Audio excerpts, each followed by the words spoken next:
Just for the way you look at me. O is for the only one I see. V is very, very extraordinary. Welcome.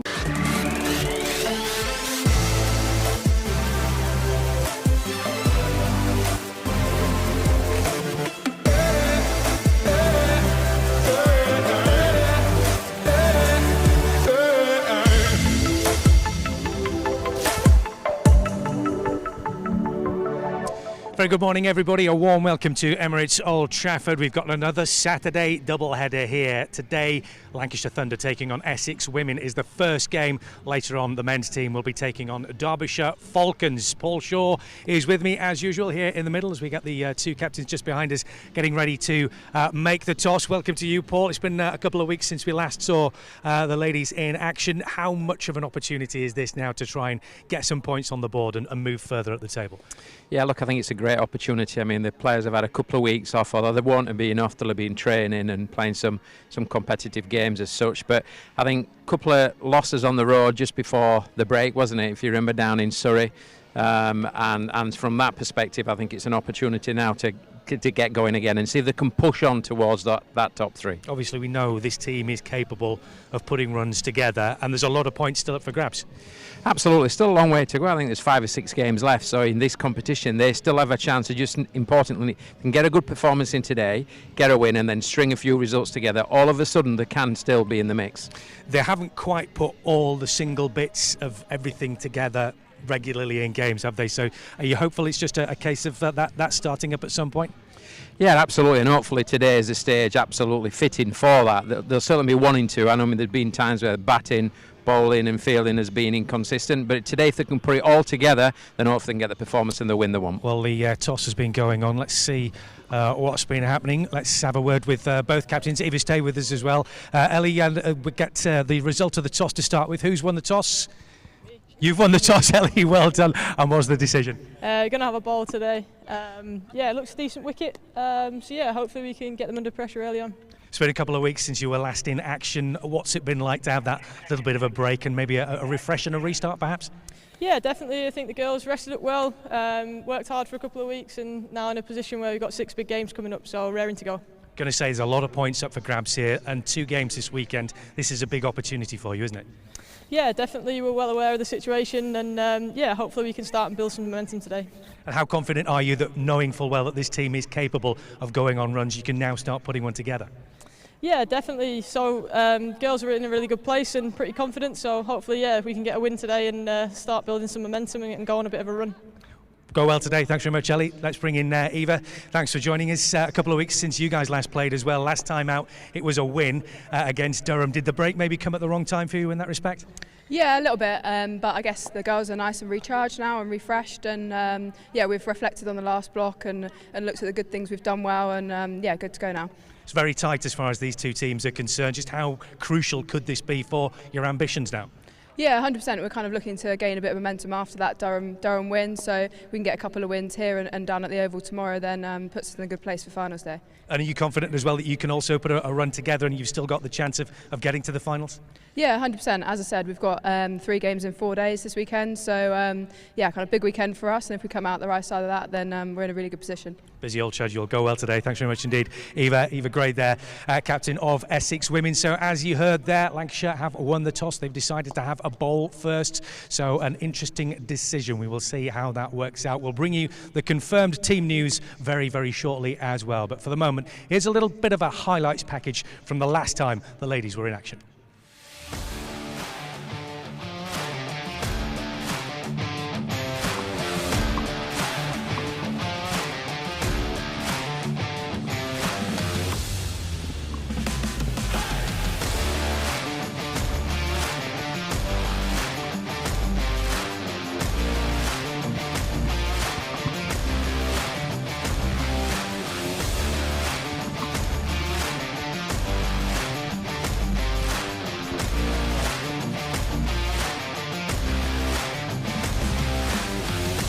How long have you got on this?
So, as mentioned, Lancashire Thunder have won the toss and decided to have a bowl. Let's have a look at the teams then. This is the Essex women team, lining up with Lauren Winfield Hill, Lindsay McLeod, Cordelia Griffith, Maddie Penner, Eva Gray, Jo Gardner, Sophia Smale, Kate Kopak, Esme McGregor, Abatha Maxsood and Ariana Dowse. And your Lancashire Thunder team for today is as follows: Emma Lamb, Eve Jones, Tilly Kestevan, Ailsa Lister, Captain Ellie Threlkeld, Alana King, Kate Cross, Tara Norris, Darcy Carter, Phoebe Graham and Hannah Jones.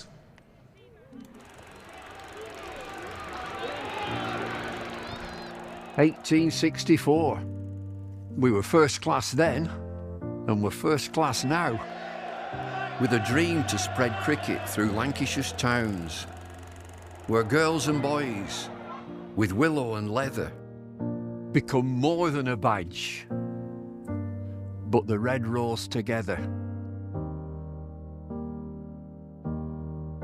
A club where more than legends are made, but friendships, obsessions, moments replayed on our screens, in our minds, in our hearts forever. 'Cause it's who we are, our DNA, the red rose together. Statham, Briggs, Jimmy, Freddie and Joss Chappie, Sir Clive Lloyd, Carol Hodges, Kate Cross. What a roll call. It's a hard one to measure, with future names still to be written on the red rose together. We're all about people. It's what the red rose really means. Yeah, the ones signing autographs, but the ones behind the scenes. Our community, grassroots, the ones that feel tethered. Whether you're from here or belong here, we're the red rose together. And what about this place? Talk about world-class venues, internationals, gigs, events. You can choose from a menu of triumph, of disaster, of pain, or pleasure. We've seen it all at Emirates Old Trafford, with the red rose together. Red ball, white ball, lightning and thunder. Have you ever sat back? Have you ever just wondered how far we've come? The storms we've weathered, or how far we'll go as the red rose together.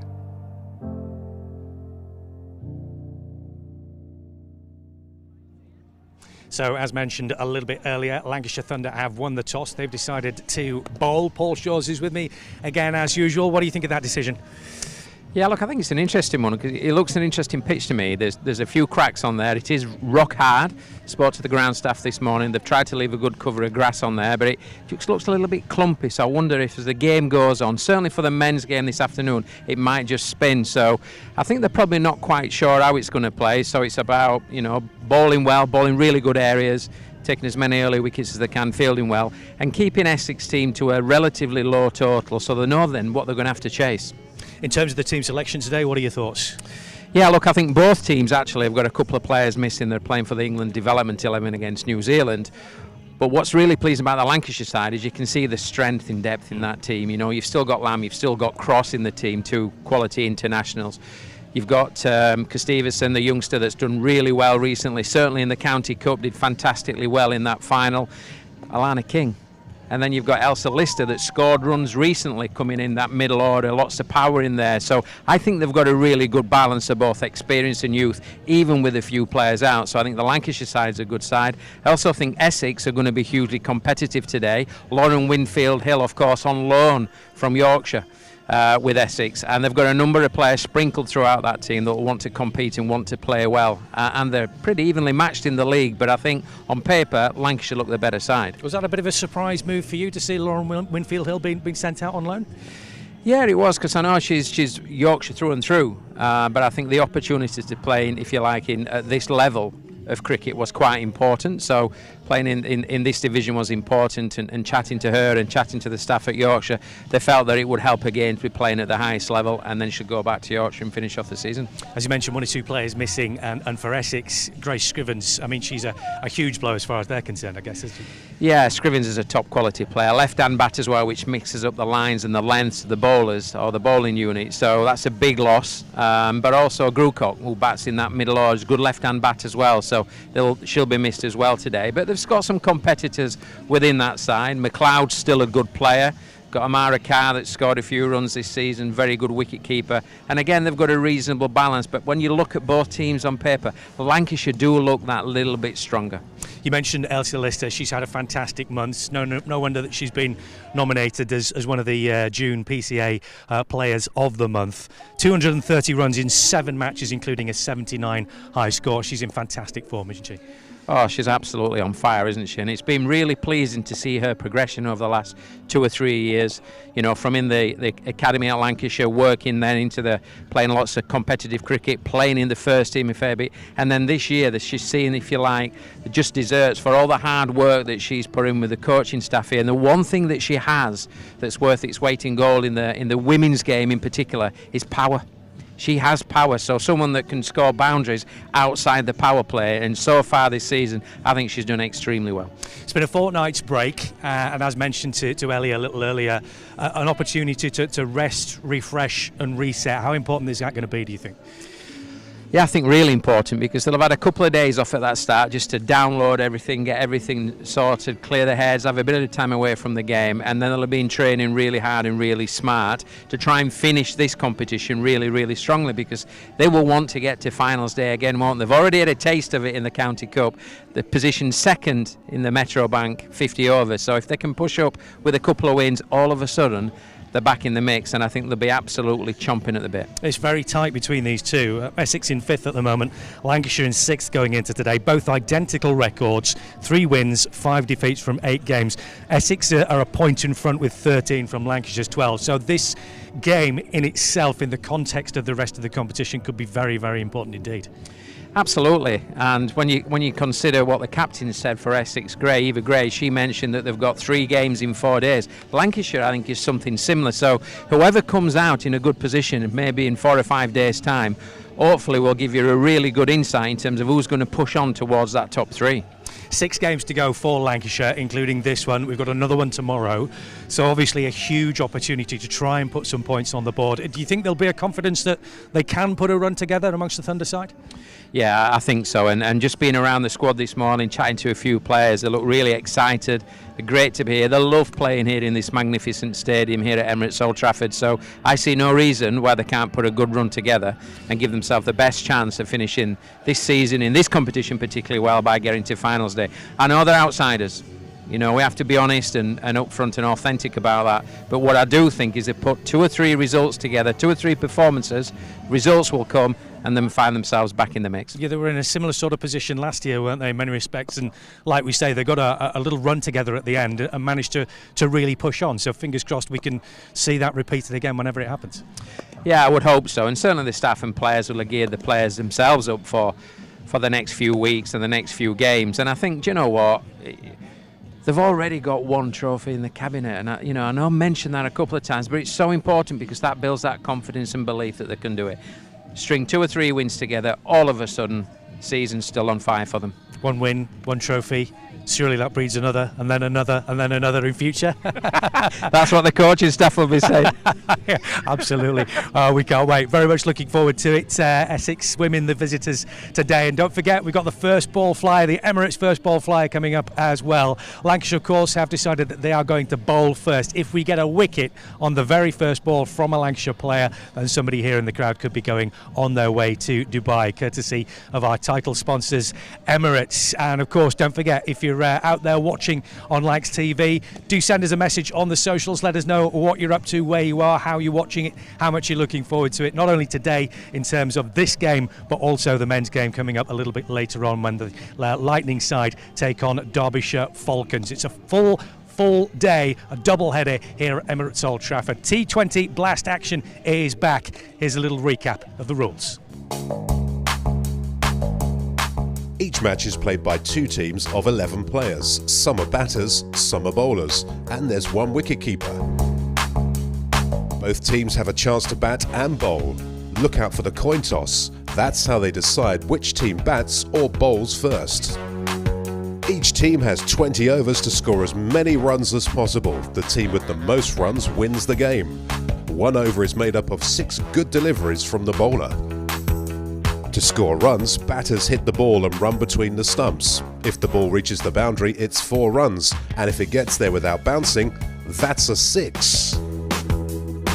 While the batting team is scoring runs, the bowling team are trying to stop them and get the batters out by taking wickets. A few ways batters can be out are bowled, caught, run out, stumped, and LBW. Watch out for signals from the umpires, 4s, 6s, wickets, and these when a bad delivery has been bowled. Bad deliveries add runs to the batting team's score, and the bowler must bowl an extra ball. If you see the umpire doing this, the next ball is a free hit, and the batter cannot be out, bowled, caught, LBW, or stumped. And those are all the basics you need to know to get behind your team in this year's Vitality Blast competition.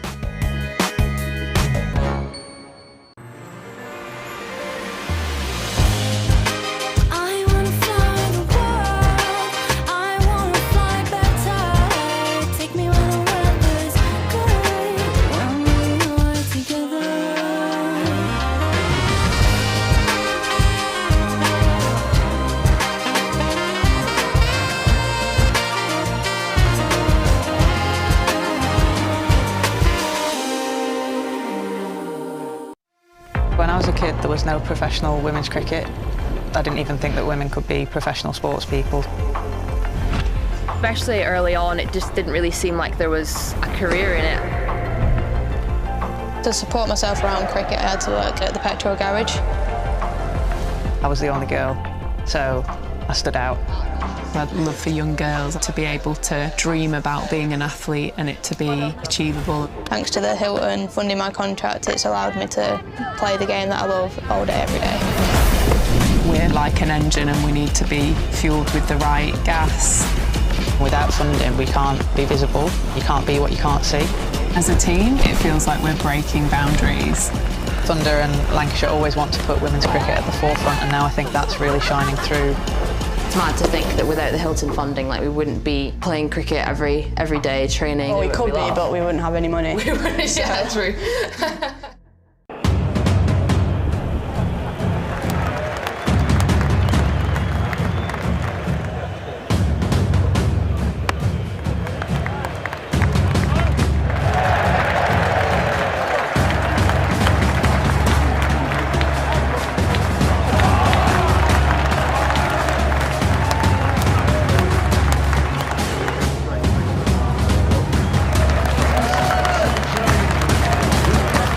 Some of the best seats in the house. We've decided to come and warm the seats here, haven't we, Paul, in the dugout itself, and we're taking cover a little bit because there is a tiny little bit of rain around at the moment. The sky does look a little bit bleak, it has to be said. We might have the odd shower, but fingers crossed we managed to get the full games in for both days today, both games.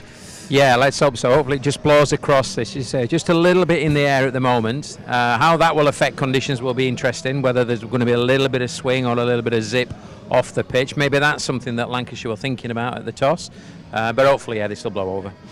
The ground staff are out there at the moment. The hover cover is still out there at the second, but the wickets are pitched. We are hoping that we will get ready and underway in about 10 minutes time for the start of this game, so we'll keep our fingers crossed as far as that one is concerned. And we really need to see Lancashire Thunder get the opportunity to try and get some points over the next couple of days, weather dependent of course, in order to try and push themselves up this T20 table.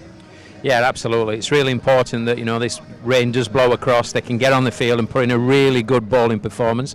back that up in the field, and also then see if they can chase down the total of the Essex set, because actually points are the commodity, aren't they? They need the points, they need to push up that league and give themselves the best chance of giving themselves a really strong finish to the season. We've seen some good performances here at Emirates Old Trafford in patches over the course of some of the games that we've had here in this particular competition. What is it going to take more now, do you think, in order for Lancashire to be able to put all different facets of the game together in one performance?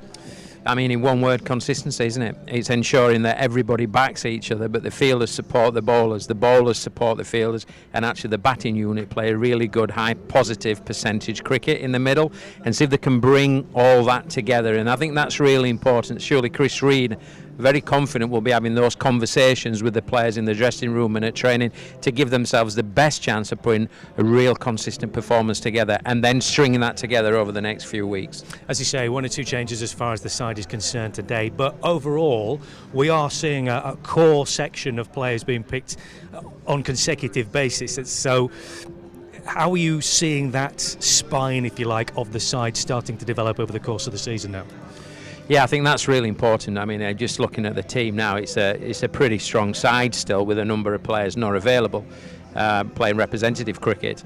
But when you look down that spine, they've got key batters, haven't they? They've got Lamb, and now they've got Lister developing quite nicely. Okay, they've got a number of other players. Threlkeld in the middle of that order, really important. Eve Jones at the top. Then you've got Cross, you've got Hannah Jones in terms of spin and pace.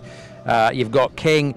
You've got all bases covered, even with 3 or 4 players not available. So from my perspective, I'm absolutely delighted, and seeing some of those young players get into that team and perform, the likes of Lister, I think is absolutely fantastic, and again bodes well for the future. We hear that a lot at Lancashire. Yeah, we hear about the future and paving the way for the future, but it's about now, okay? And it's about now on winning this game of cricket today to try and get on a run and put in some really good performances, give themselves the best chance of getting to another finals day. When you see a team sheet and the name Alana King is there on it, I mean, just how exciting is that for everybody concerned? Not only here at Lancashire, but across the whole of the English game, because she really is a superstar player. Absolutely outstanding player. You know, Australian, very similar to the late great Shane Warne, spins the ball a long way when the surface is appropriate, bowls at a good pace, has got a good variation. It just gives a real good insight to everybody, I think, in the UK, to the type of club and the standing that this club has. Lancashire County Cricket Club, its history, Emirates Old Trafford, the stadium, the sponsors that Daniel Gidney and the board bring in to invest in the women's game. That's the result of it. Someone like Alana King, a world superstar player, spin bowler, coming and playing here. I think that's fantastic, and again sends a message across the rest of the country. And we're already seeing a bit of the fruits of that in the County Cup already coming here this season. I know we keep banging on about it, but it's fantastic to see that happen. But as we say, like you say, the investment that's going on, the players that are coming here, and the youth that is coming through now, we really should be setting Lancashire's sights on winning more trophies in the not too distant future. Absolutely, and it's about paving the way for the future, about winning now. They've had 5 years working towards it. Win games now, win trophies now, they've started to do, and then let's get into the winning habit and produce more and more trophies for that wonderful trophy cabinet there in the old pavilion. And Tilly Kesteven, one of the youngsters coming through that we talked about a little bit with the bat. Again, she looks like a real gem. We are finding these little nuggets here and there in the county game in this area to try and get the players really on board with the start of a real exciting era here at Lancashire. Absolutely, and they've got 1 or 2 still coming through the academy and coming through the age group, so hopefully there'll be a production line of those types of players like Kelly coming through in the future too. Okay, Paul, thanks very much for the moment. Fortunately, it looks as though the rain is holding off for now. Fingers crossed we will get the game off and underway in just a few minutes' time. Yeah, fingers crossed, Fraser. It does look, it is dry at the minute. The clouds are quite high. The forecast has improved massively from earlier this week, where it was pretty grim, really. Not just for this first game, but for the second game as well. But thankfully, that has perked up quite a bit, and the ground staff are removing the hover cover. Yay! It's always a lovely sign when it's heading in that direction. It means that we're not potentially too far away from the start of play, about 5 or 6 minutes away as the mascots gather just on the edge of the boundary rail. Alison Burns alongside me up in the commentary box. Good morning, Alison. Good morning, Scott. Morning, everybody. How are you? Good, thank you. Yourself? Good. Yeah, good, thank you. Looking forward to this one. Yes, it's kind of... We've just been chatting there while Fraser and Paul were nattering away about this weekend for Lancashire Thunder. Is it kind of make or break a little bit today and tomorrow? Do they have to kind of find back-to-back wins? You get the sense that it is, don't you? I mean, both teams are neck and neck, these two, Essex and Lancashire. Still 6 games left for both sides, but the other teams seem to be pulling away a little bit, and they've got to try and peg them back. And I think, you know, sooner rather than later, because there's only 3 teams that go through to finals day in this comp. Different for Tier 2, they've still got 4 teams going through to have a proper semi-final, so to speak. But yeah, they really do. Both teams will be gunning for each other today, and there's quite a few key players missing for both sides actually in this one. Essex are missing their captain, which I think will be a huge blow for them, because she's involved. She's actually captain in the England A side in their series against New Zealand A at the moment, so I think she'll be a big miss. But equally, you know, Lancashire are missing Smale, Potts, and Mahika Gore's in the squad as well. So, you know, it'll probably balance itself out. But I do feel that Scrivens will be a big miss for Essex today. The 2 teams that Lancashire Thunder play today and tomorrow are the teams directly above, or 2 of the 3 teams directly above them. In truth, Lancashire are probably unlikely to catch Surrey. They look well set for that finals day appearance. So you're looking at potentially 2 spots here. The Blaze and the Bears are in 2nd and 3rd place. Hampshire 4th, Essex 5th, Lancashire Thunder in 6th place. So they've got Essex, who are just above them, a point above them today, and then they've got the Bears, who are one of the 2 teams that they're trying to scramble up and catch to come here tomorrow as well. Yeah, I mean, Bears have played one more game than Lancashire at the moment as well, so that's in their favour. But I've got a sense that in this run-in with this contest, a lot will depend on the players that are not available to each of the sides. Okay, because England are obviously in the middle of their series with India. England A are in the middle of a series with New Zealand A. There's a heck of a lot of regional players involved in that, and I think that could be key almost to how the rest of this series pans out, Scott. Yeah, we shall see how today pans out. We're not too far away from the start, and let's head back outside and join Fraser. Ladies and gentlemen, we're the Guard of Honour from Wythenshawe All-Stars Cricket Club. Please welcome to the pitch our umpires, Naeem Ashraf and Grace Banbury.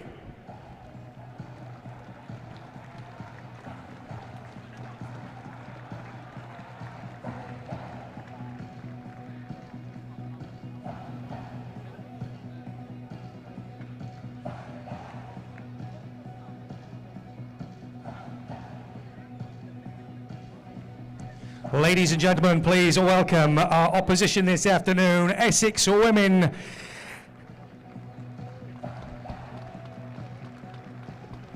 And ladies and gentlemen, please welcome to the pitch, Lancashire Thunder!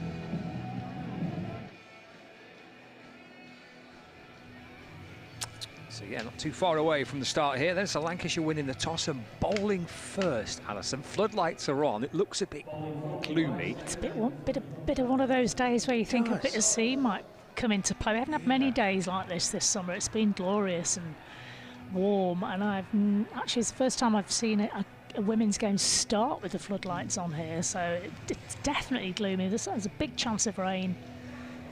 So, you know, having missed out on a DLS result earlier in the year when Paige Schofield whacked a 6 as the rain came down to change the DLS when we played Surrey, I think Threlkeld's gone, no, that's not happening again. I'm going to have the bat in hand when I see the DLS scores appear in front of me. So I think it's a sensible decision from Threlkeld, this one. To chase second with the possibility of some rain around. I've got my radar out. My weather radar's out. Come on, Scott, what have you got? Oh, it's bubbling up. That's the technical weather term. It's bubbling up. So while you're doing your bubbling, I'll just let everybody know who's taking strike. It's Lauren Winfield-Hill on loan from Yorkshire, who's taking strike for Essex. Right-hander, of course, 140 plus caps for England, so she might be able to wield that piece of willow in her hand. And Izzy McLeod at the other end. A. McLeod. It's not Izzy, is it? Get it right. Slip in place, I'm not surprised as well. See a little bit of early movement with this new white ball. Oh, it is Lizzie, beg your pardon. I was right, nearly.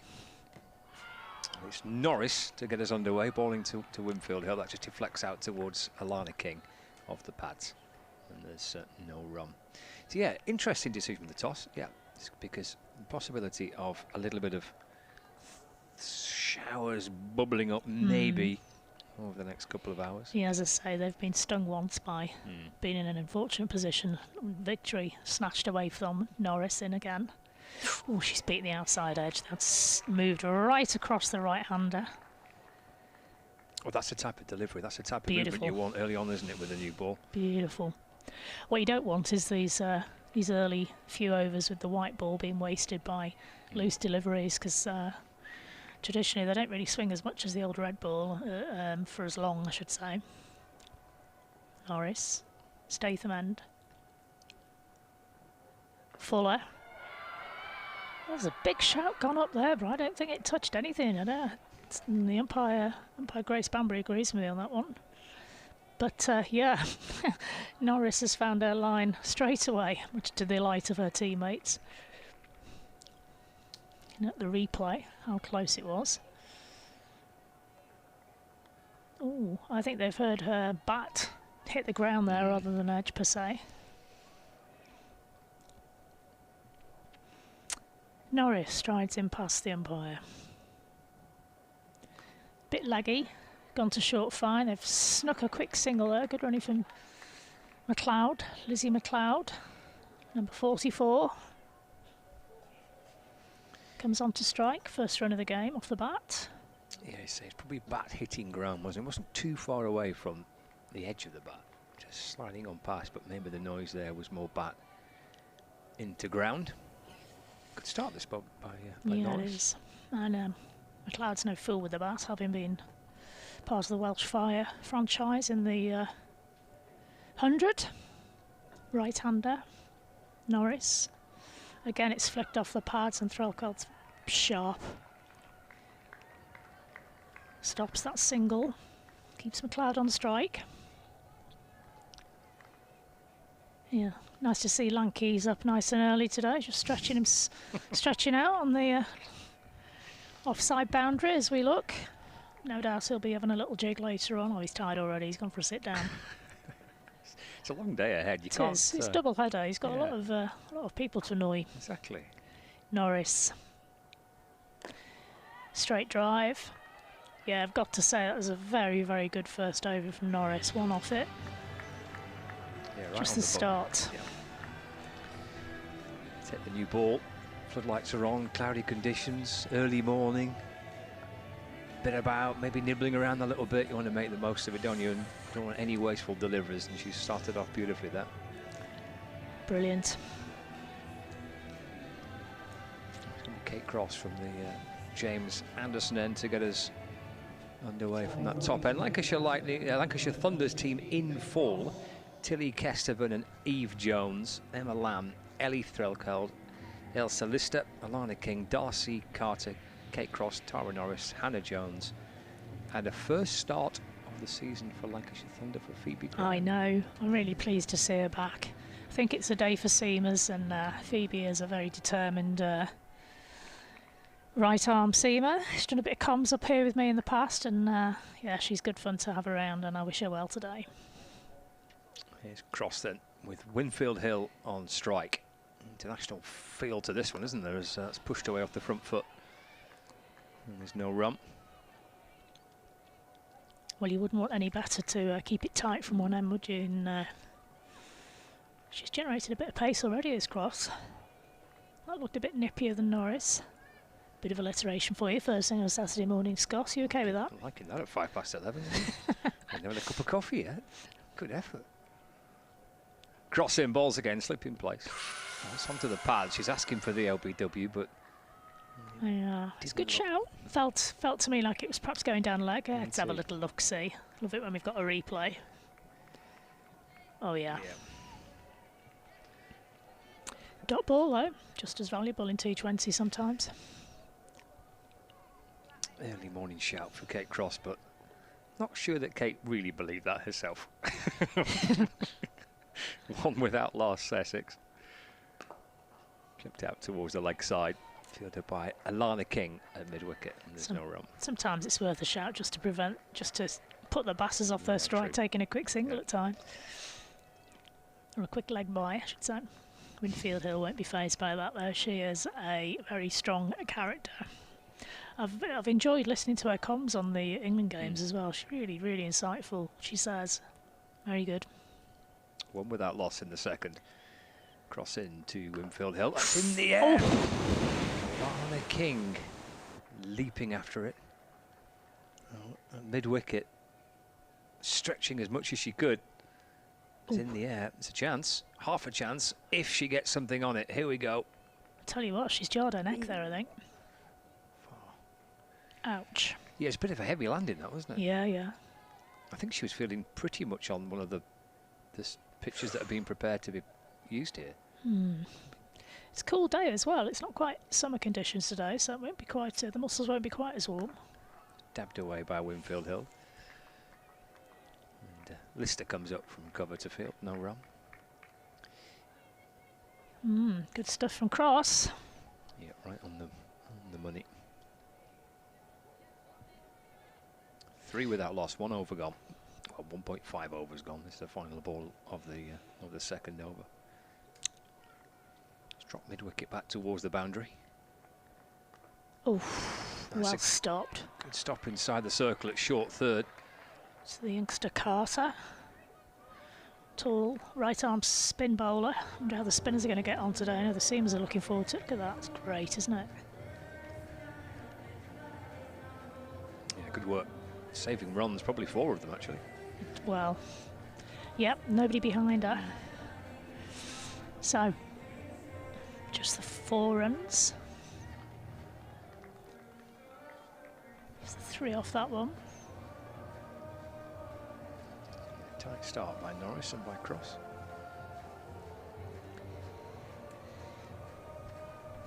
Yeah, very good. Very good start, and the music's blaring out beside us. Of course, you can tell it's Vitality Blast Day. Does blast mean blast out the music, do you think? Norris with a slip in place. Deep mid-wicket. Deep square leg, everyone else on the 1.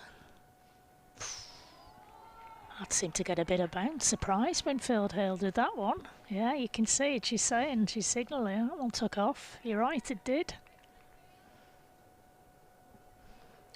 Don't see that very often here. I don't think I've seen one take off quite as quickly as that early doors.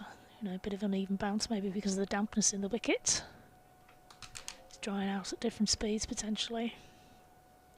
Norris, ball 2. Bit shorter, she's gone for that. Got a bit lucky really. Into the space, and there's the youngster Carter.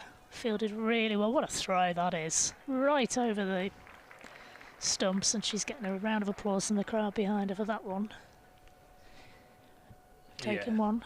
Excellent work there, wasn't it? And in the taking 2, I tell a lie. Throw coming right over the stumps.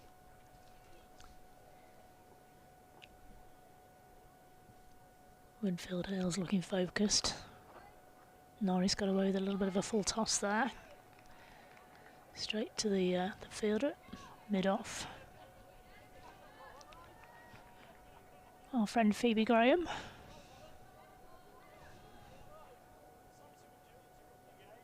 His last game, would you believe, was on loan at Warwickshire against guess who? Essex. Would it be Essex? It might just have been Essex, yeah. She did well. She's got a wicket. They're not very many. Norris. Flicked nicely from Winfield Hill down to deep square. Tricky one for Threlkeld to take. There's lots of backup. 1 run for Essex. Takes him on to 7. Yeah, it was a little short spell, wasn't it, with the Bears for Phoebe, but having not played any games for Lancashire Thunder this year, I'm not surprised she was keen to get out and get some cricket somewhere. Yeah, it shows you the strength and depth of this squad this season if Phoebe's struggling to nail down a regular place. Norris. Full again. It's very well bowled. I don't know whether that's missed everything or whether it was an edge past the keeper, but it's 4 byes. No, 4 runs actually. Must have been an edge. Yeah, can't really call that a chance. Very, very low past Threlkeld's right mitt. Got a bit lucky. Yeah, she looked behind. Take a breath. Now she's smiling. Yeah, I'd be smiling as well. But I wouldn't be getting too cocky, dearie. I think they're going to have their work cut out today, these two. It seems to be doing a bit. Good response from Norris. So, rain-wise, did you manage to look at your radar?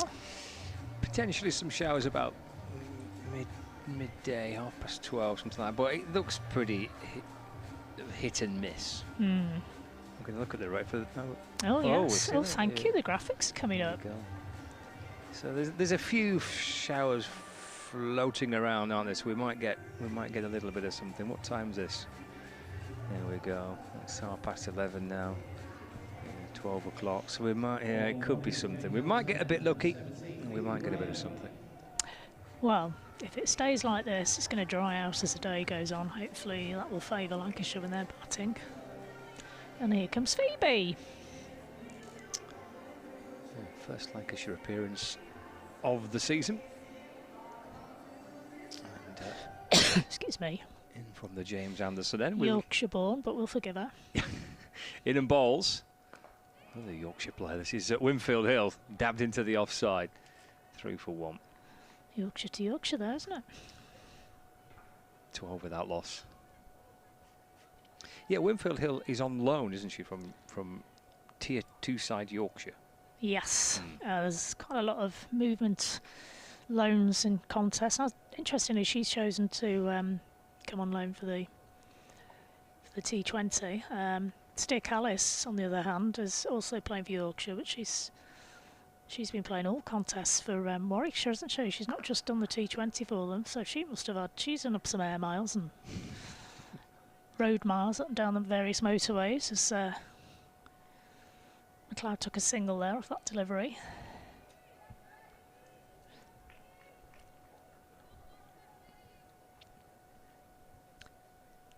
.13 without loss.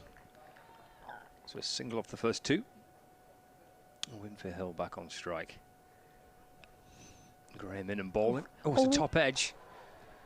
Can Threlkeld catch up with it? She can't. Anna Jones couldn't get up in time from the boundary. They're riding their luck a little bit at the moment, are Essex. Just got to heads down and make the most of their luck if they're going to progress in this innings, I feel. Yeah, it feels pretty tricky this at the minute, doesn't it, to bat under floodlights with the way that Norris and Cross and now Graham have started. Clouds on strike. Oh, look at those stumps. Oh, a little shimmy too from Phoebe Graham. She enjoyed that. Nice work from Phoebe Graham. She's just got that extra height, hasn't she? That last one where she bounced it in a little bit short, and then the perfect second delivery follow-up is on a really full-pitched one. That was great bowling. That made me happy. Paul Shaw's lurking behind you. You've seen a lot of Phoebe Graham over the years, Paul. You're nodding, you're happy. Good. Paul Shaw in the commentary team today. Former coach of these many of these players. Let's watch it again. Ah, yeah. Bit of movement. Certainly a bit of pace. Leg stump. Bye-bye. Do we get to see Phoebe's shimmy as well? Let's have a look. Liking the little shimmy. Oh, yeah. Trust you to spot the shimmy. I was looking at the stumps. Good moves from Phoebe. Cartwheeling. Good moves from Phoebe. I think she's going to join us for the men's match later, so we'll get her to repeat that. Oh, is she coming shimmy. up? Nice. Yeah. Here we go. Let's have a look at the Phoebe shimmy. Go on. Enjoying that wicket. You make oh, it. Hey! There we go. There we go. Well, why not? If you're going to play, you might as well enjoy it. Absolutely. Well, it reflects a good start that Lancashire Thunder have made here with the ball, isn't it? They've bowled very nicely. Yeah, deserved wicket. Good team wicket that, actually, because Cross and Norris had put the pressure on, and I think that shot was a bit rushed, if I'm honest. Wrong shot to the wrong ball. Crane then balls again to Griffin. That's a lovely shot. Well, it'll be worth a couple at least. 2 in the end as Lister catches up to it, but just leans into it. And easing the ball through extra cover for 2. 16 for 1. It's a shot of a player. Looks like she's in pretty decent touch. Well, actually a couple of low scores this season in the competition, but top score of 47, averaging 19. Yeah, she's a dangerous player, as Griffiths. Very experienced, 29 now. Final ball of the 4th. There's Graham in and bowling. And through it goes to Ellie Threlkeld. So 4 overs gone. And Essex is 16 for 1. Winfield Hill is on 9. Griffin is on 2. First over sent down by Phoebe Graham this morning. And the first breakthrough of the day as well. And it just comes back in. And in towards leg stump. Happy days for Phoebe Graham and a good start for Lancashire Thunder. Very good. Very good. Threlkeld to be happy with her decision at the moment to field first, I feel.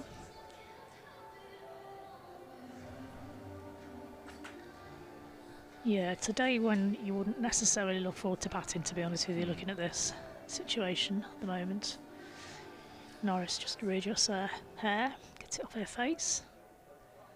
Ready to bowl in again at Winfield Hill. Bit wider. Gave Winfield Hill an opportunity to loosen the arms, use the levers, and she's played that beautifully down to the 3rd boundary. 4 runs. Yeah, it skipped away pretty quickly too, didn't it? Up and over the infield. Don't think it was particularly timed particularly well, but there's nobody back there. Used her experience and just hit hard. Norris past the umpire. Again, a little bit wider. Oh, and that's superb catch! What a catch, low down. Ailsa Lister, I think it is. Yes, it is. What a catch from the Scottish international. Really low. Managed to just squeeze her fingers underneath the ball there. They're absolutely made up with that one. That's a super catch, isn't it? Winfield Hill as well. It's such a key wicket. It's ever so well to get her fingertips underneath it and then also to cling onto it as she hits the ground. Great piece of work. Really well judged piece of play. Had to move. And then, oh, she won't she? Oh, there's some big smiles on show today out there, Scott, aren't there? Where's your shimmy, Elsa? Maybe she'll do a little jig for us later, being a Celt. Look at that. Gotta love it when the players smile like that, haven't you? Brilliant. Smile for the catch and smile probably for the person who's hit it, the batter she's got out in Winfield Hill. It's bringing in Joe Gardner.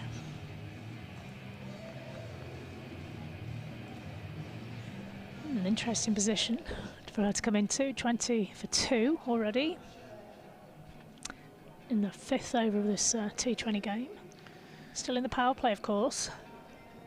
There is a little bit of rain in the air, but it might blow through this, hopefully. Norris into Gardner. Sure, she's pulled that really well. No messing around there. Mid wicket. Great shot from Gardner. That's what the doctor ordered. Norris will be kicking herself, letting the new batter off the hook like that.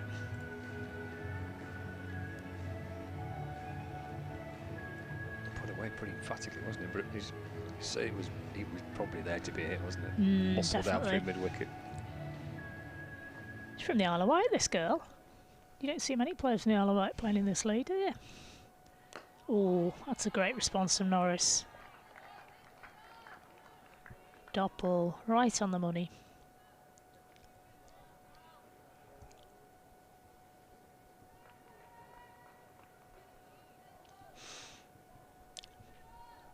Scores on 24 for 2 now.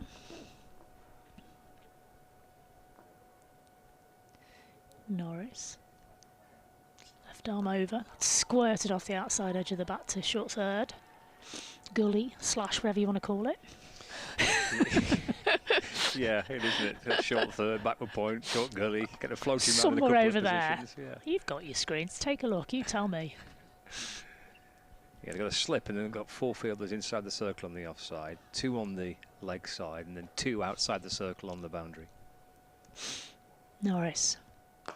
Straight drive. Straight to Phoebe Graham. Tall player. 17. The end of the over, it's 24 for 2. And I think Scott's going to get himself a well-earned coffee as Mr. Paul Shaw joins us in the commentary box in this 20 Vitality Blast game here at Emirates Old Trafford. There's a few brollies going up, unfortunately. That's not a good sight. But I don't think at this stage it's anything unnecessary to worry about. A few jackets, a few brollies. Yeah. Hopefully that's going to blow over, as it can do, on this grey day here at Old Trafford, Emirates Old Trafford. And it's Kate Cross to continue from the Jimmy Anderson and Sir Jimmy Anderson. She's had a good start to the game, hasn't she, Paul? She has. Welcome.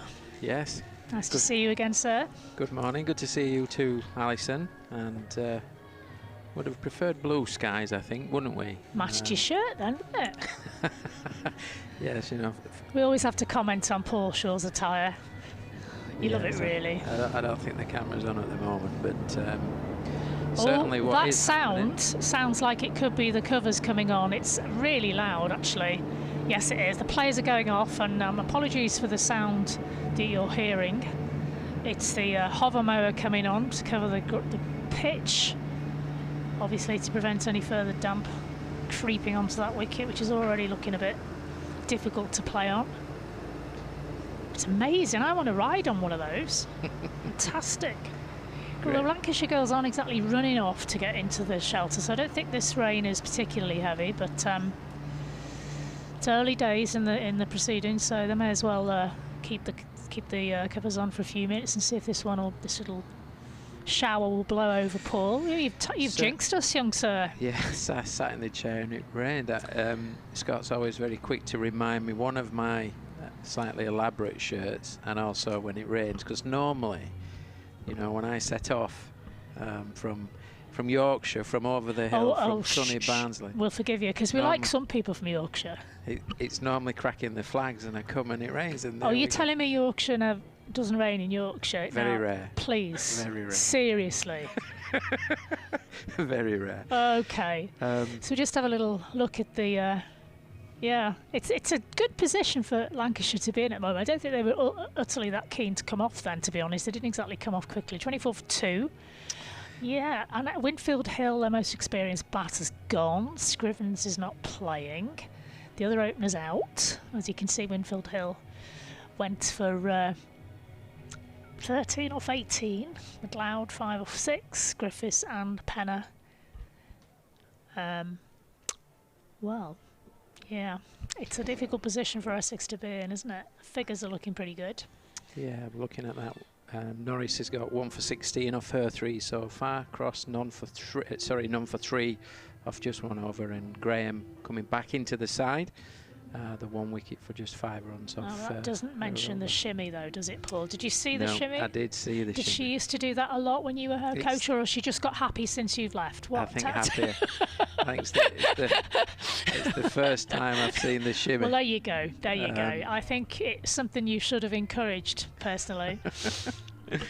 But from an Essex perspective, it didn't look easy out there, did it? No. It was just doing a little bit of swing. We've seen Phoebe Graham ball now. That ball just skids on, so the one before it's bounced. There you go. Just thank you very much, Badger and Coombs, our lovely techie team. Yeah. They've shown the shimmy again. And we're having a little look at the wicket of Winfield Hill. That's a great catch, actually, at extra cover by Elsa Lister. Cover the ground quick, good dive, and managed to hold on to the catch. So That was the second wicket as such, and leaves Essex at 24 for 2.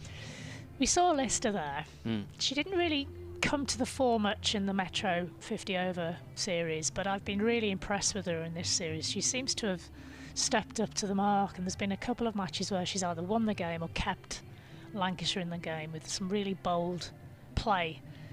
I mean, what are your thoughts about her as a coach? What are your feelings about her? So because she's naturally got power, and then her power and the role that she plays in T20 cricket more suits her game, doesn't it? So coming in, looking for out of power play boundaries in the middle order and having that freedom to play that way. And she's developing nicely, so I'm really pleased from that perspective. She's a dangerous player in T20 cricket. In 50 over cricket, she's still a young player and is developing her game. Yeah. So developing the understanding how to play through phases of play and go through the gears and learn battership. That will come with time the more she plays in competitive cricket. But I think in T20 cricket at the moment, I think she's playing really, really well, and you can see the confidence in her is growing and developing nicely. So, yeah, thanks for that, Paul. Good insight. Appreciate that. But, yeah, the heavy covers have come on. They're covering the whole of the strip now. The rain is belting down. Not promising. Oh, yeah, they're covering the whole of the outfit, all of the strips. There's a team of ground staff to our left dragging on the manual covers. Pretty extensive covers here. So it looks like we might take a break and we'll rejoin you shortly. Hopefully it won't be too long before we're back on, because Lancashire are doing well and we want to carry on seeing them doing well. So we'll speak later, Paul. Thanks, everyone. Don't go away.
Is for the way you look at me.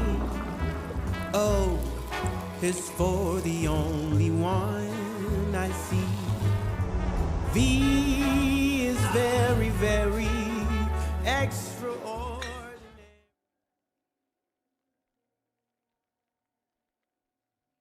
I think the pace of the women's game and how far it's moved and how quickly it's moved is absolutely phenomenal. And I think not many people would have ever envisaged that it could have moved the way that it has done. So you would never imagine seeing that type of crowd for a women's match when I used to go and watch Thunder play Blackpool in the KSL. Just to see the growth of the game, it's a super exciting time. Been here at Emirates Old Trafford in the indoor school over the winter. The first time ever as a women's team we've been able to have a really good training block here. Today there's huge misogyny in cricket. There's huge casual sexism every single day. I guess it's pretty entrenched. Women's cricket wasn't really on the agenda. Problems in cricket have been dominated by a very sort of small pool of white men, basically. I think it's pretty clear there's a huge funding gap. A lot of stakeholders are going to have to really take a few brave decisions to get us where we need to get to. As females, we don't want equal pay, we want equal opportunity, and that's what we're getting in our lives.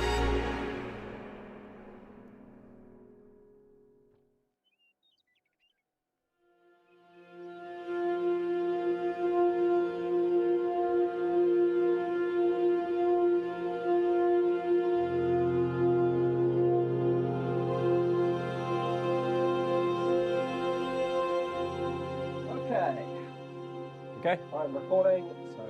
Nice.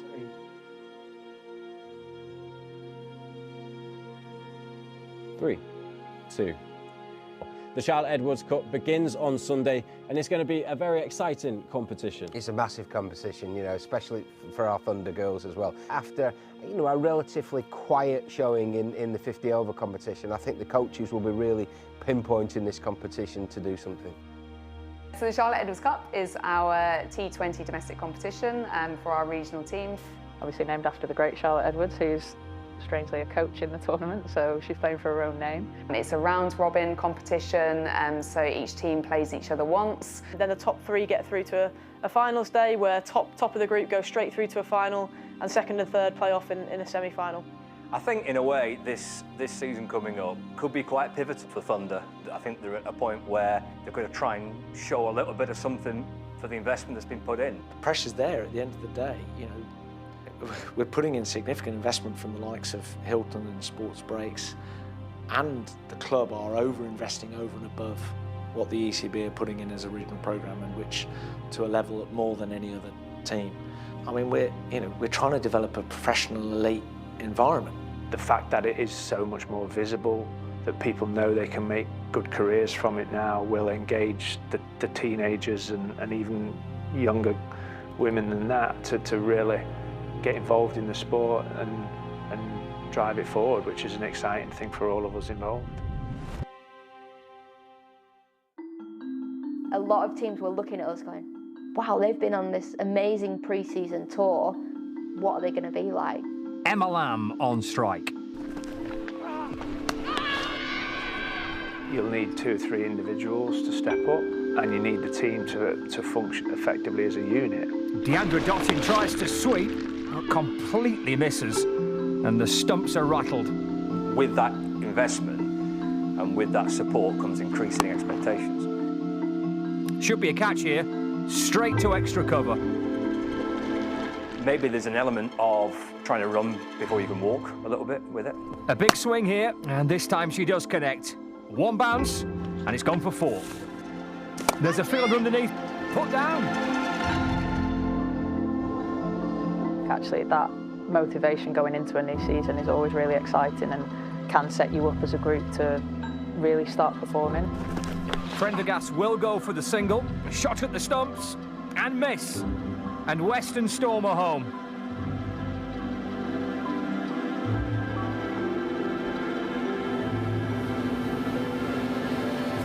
And a warm welcome from Emirates Old Trafford. Thunder team against the Blaze here in the Charlotte Edwards Cup.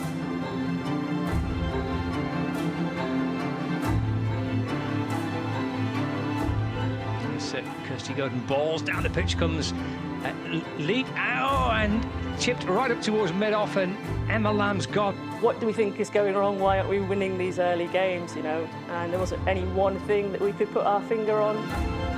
ball, and she's looking to ramp that. It could be LBW. It is LBW.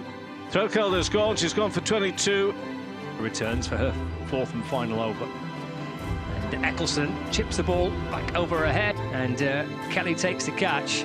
Because ultimately, when you're playing at an elite level, then that pressure exists. You know, whether the additional funding is there or not. The reality dawns that that is what professional sport is. Overcrossing and balls. That's chipped up towards mid-on. But not Thunder's day in the second match. There's some of the winning runs. So I think there's an element of you put that support in, you put that investment in, right, start winning games. It just doesn't work like that, does it? The better team, the stronger team across the piece won the match.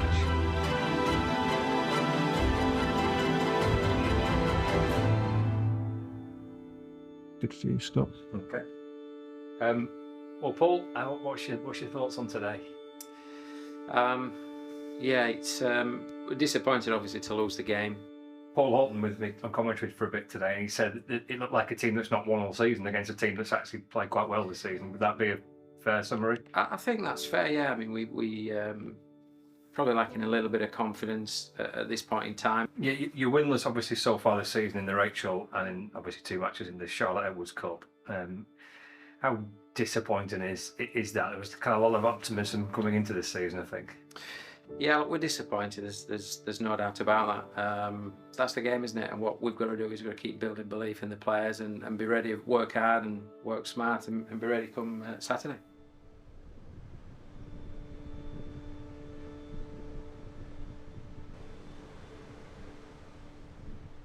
We always joke about Crosby having its own climate as well. Like every time we come, the weather's nice. First thing on a Sunday morning, it's like so quiet. Like it's early, but there's like nobody here. The first time we brought Maisie here, she thought the statues were real people, and then I was like, yeah, so did Charlie. Don't live far from here and grew up playing at Rainford Cricket Club in Liverpool Comp, which is all because of my brother really. So my brother played both cricket and football, and I did the same because of him really. So opportunities wise, I always just played boys and men's stuff really. Yeah, it was brilliant, and Rainford gave me all the opportunities that they could, and played a little bit at school as well. And then obviously got picked up in the Lanc setup from sort of nine onwards. So yeah, played for many years, coming through the age groups, which was all women's stuff. I'm Ellie Threlkeld, wicketkeeper, batter and Thunder captain. Oh, Ellie Threlkeld, an amazing skipper, fastest hands in the Northwest and in the whole country, I'd say. So I think behind the sticks as a wicketkeeper, she's a phenomenal talent. You can't look past the skipper, Ellie Threlkeld. I think she's been brilliant over the last few years, taking on the reins as skipper.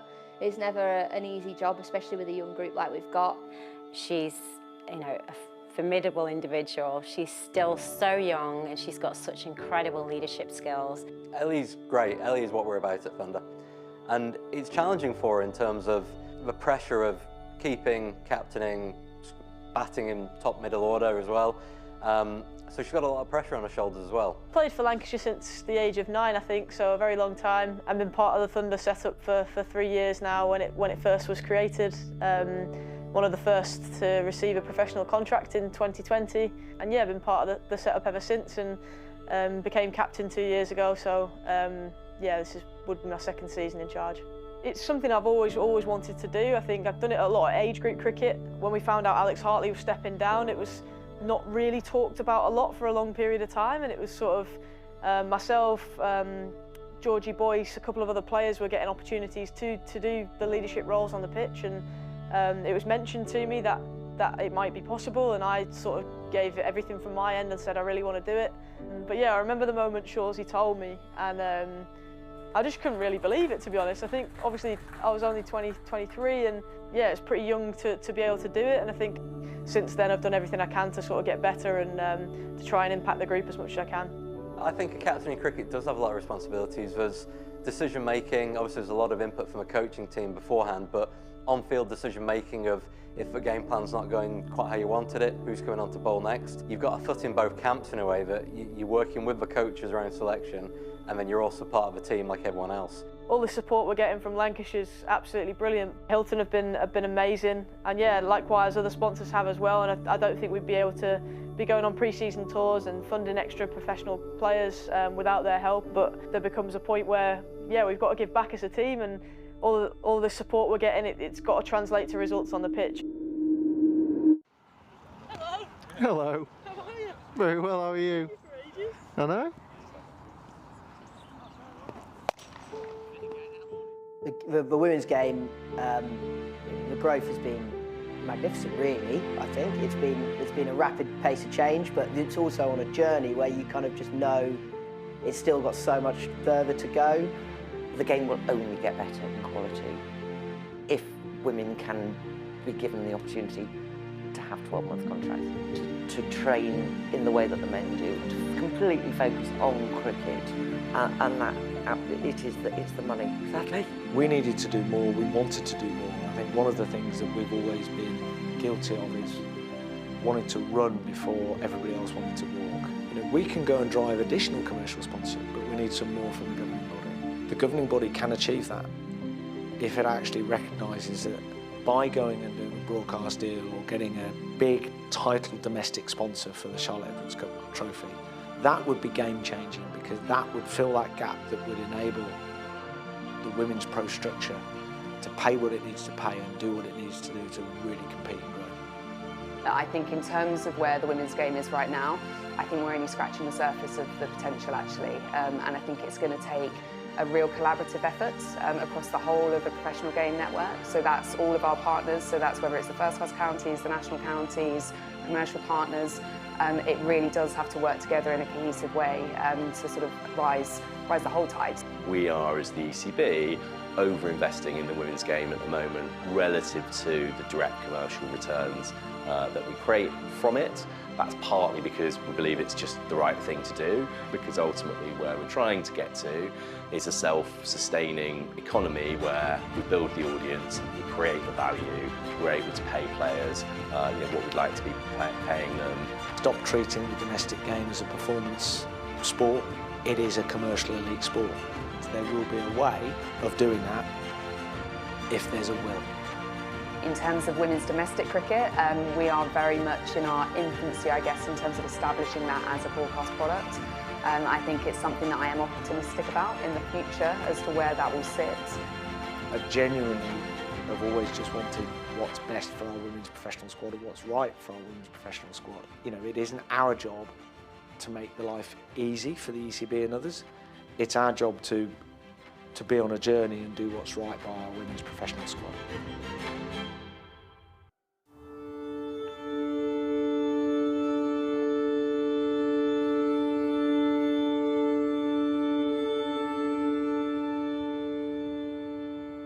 I think for me, the most important thing about cricket and my love for it came from the friendships that I developed. You know, started playing cricket with Kate Cross at an incredibly young age, at 12 years old, and she's been my ride or die ever since. And, you know, friends that I've made throughout the game have obviously been my rock through my darkest times, but cricket for me is just the most incredible sport. For me, nothing in my life will ever beat the 2017 World Cup final at Lord's, and we won it. And then you almost think, how does it get better than that? That's the high. Your dreams have come true. And then you lose your England contract and you go, who am I? Who have I become?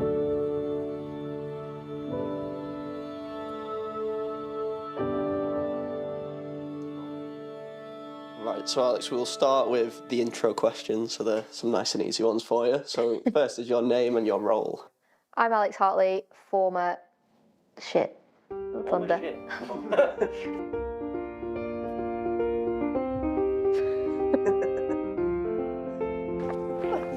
Straight into the hands of deep mid-wicket. Kate Cross with the catch. Ragadoosh, baby. Time for a batting clinic now. Oh, I don't like that one. Alex Hartley, World Cup winner, just an absolute firecracker of a player, really good fun. Oh, they're having sex. Oh no, it's not, it's dead. The moment she came back to training again, it was fantastic. She just brought an energy, a keenness, a directness about her as well. Brilliant start from Alex Hartley. Alex, left arm spinner, enthusiastic player, absolute cricket nut, loves getting involved in everything cricket. Alex Hartley, one of my oldest and longest friends, the heartbeat of many teams and one of the reasons that I fell back in love with the game.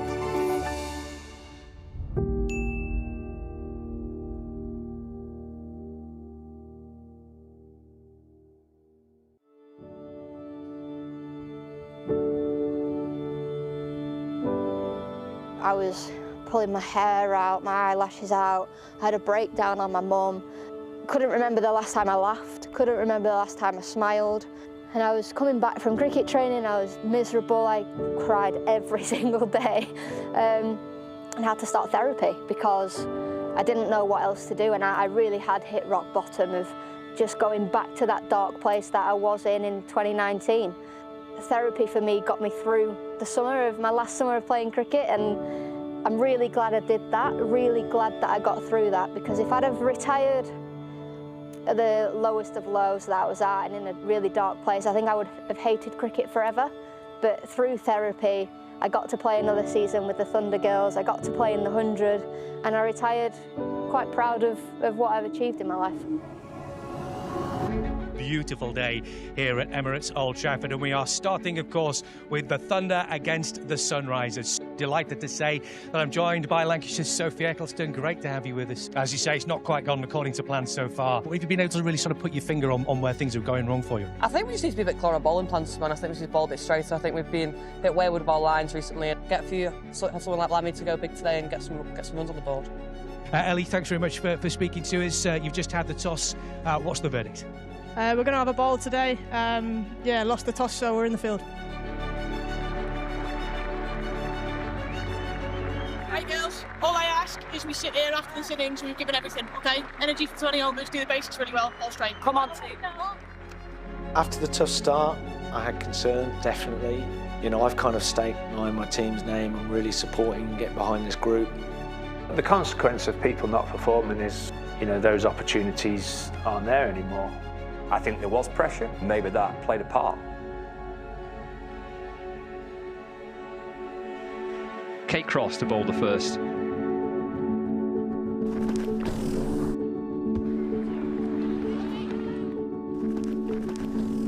Cross strikes, wicket with the second ball of the match. But I know we are good enough, but we're just not showing it on the pitch. Here's Cross bowls. As she cleared extra cover, Lamb running backwards. Norris coming into the attack. Villiers sliced away and caught. Second wicket to fall, 28 for 2. That's gone high, more height than distance, I reckon. Should be gone. Is gone.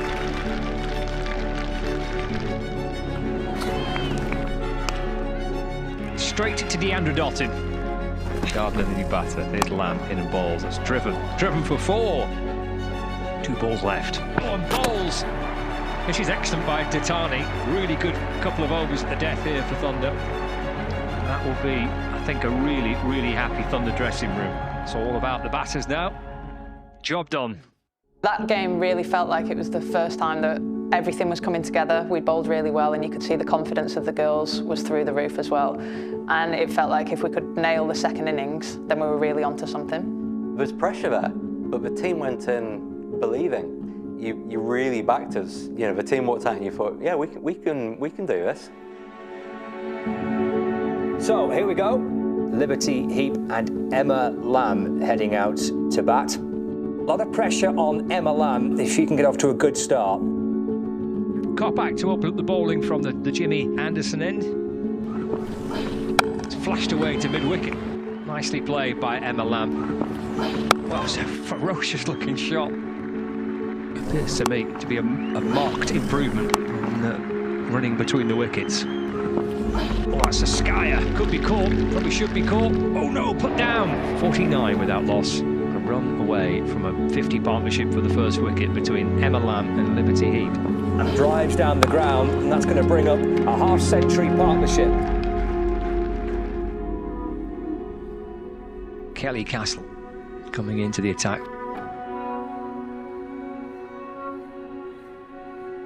Lamb looks to sweep, and she's gone. LBW, big blow.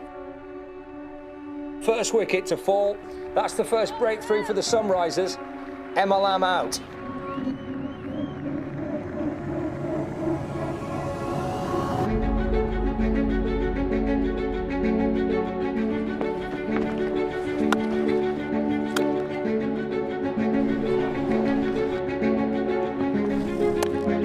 Onside in the air, caught, out, and that is the end of Morris. She's gone for 7.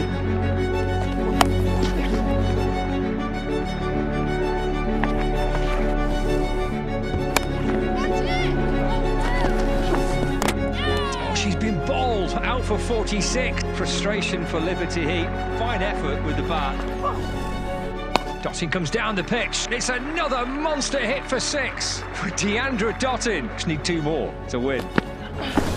Yeah, here she comes down the pitch. Heaved away into the onside. They're up and running. Their first victory of the season. They've beaten the Sunrisers here at Emirates Old Trafford.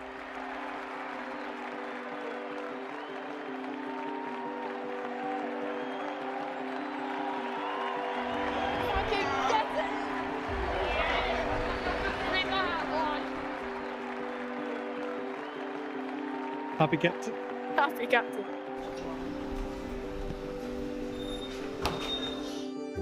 Girls, I just want to say I'm really proud of us. I think we talked about creating our own energy, and I thought that's the best I've seen us out there. I thought the bowlers were outstanding, and I think to turn around what we've done to that today, it's a great effort. And sitting in now, it feels good, doesn't it? So I think hang on to that, and we go again for the next game. The defeat the other day, that we've got to stick together, and that's what you did. It was absolutely brilliant. I would have thought you'd won every game you played so far. So, fucking well done. You deserve this. You deserve it. It means so much. It means so much. It means so much to me, the staff, and everyone in here. So, cheers to you all. Thanks. Let's have many, many more beers that taste like this. Well done.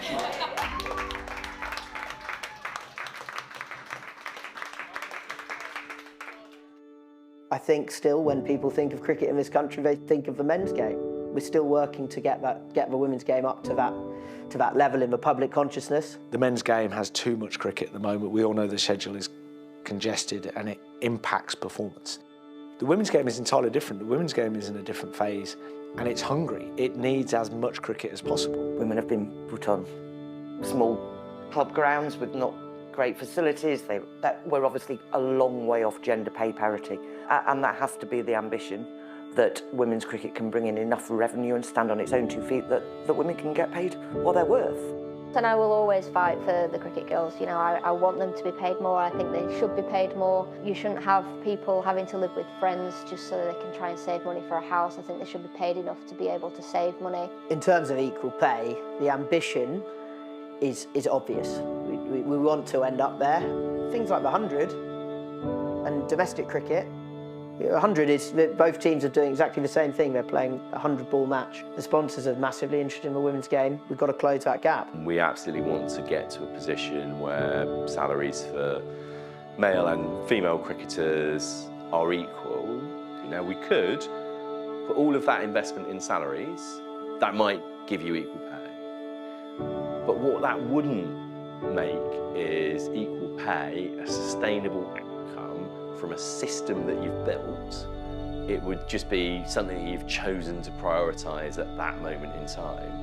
Funding is always going to talk, money always talks, but if you have these investments from organisations, you know, such as Hilton, such as Sports Breaks, then it does mean that you can just do that bit more, and every 1%, 2%, 3% is going to help develop a side and give them that sort of confidence and the ability to go forth and be the best team they can be. We are in catch-up mode, so I think it's unrealistic to say, right, we're going to equalise everything tomorrow just like that. There are things that need to be built in, and there's changes both in terms of, there are procedural things that we need to change as well around that. So it's investment, it's mindset, it's culture. But look, I think fundamentally the biggest thing within all of this is leadership. We need strong leaders in the game at every level, both at ECB and within our regions, within our first-class counties, within our national counties, that believe in presenting men and women, boys and girls, and with equal opportunities moving forwards. We're possibly getting closer to it than we would have been a couple of years ago. I think it's a conversation that is in the public domain, certainly more than it ever was. A lot of stakeholders are going to have to really take a few brave decisions to get us where we need to get to.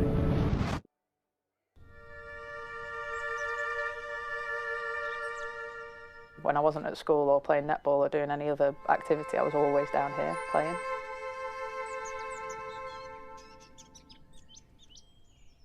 I'm Kate Cross and I'm a Thunder bowler.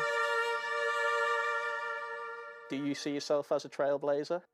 No, yes, but no. It's not, you know, you don't sign up to... I wasn't playing cricket down here to be a trailblazer. I think naturally, just the way that my journey has been, it's had to be that way.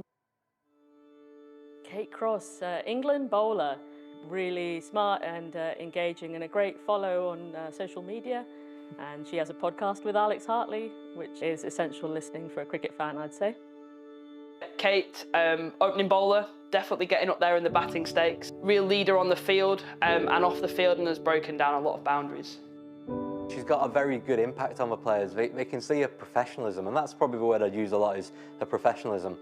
She definitely has been a role model, I think, and future players have followed, and in the main, the vast majority have gone on to be international players. Kate, it's Lancashire Thunder's first training session today. How excited are you to get started? Oh, massively excited. I always get a real buzz when I come through the gates at Old Trafford, and I think it's making it very real now. It's really nice to be here, and I'm looking forward to get going now.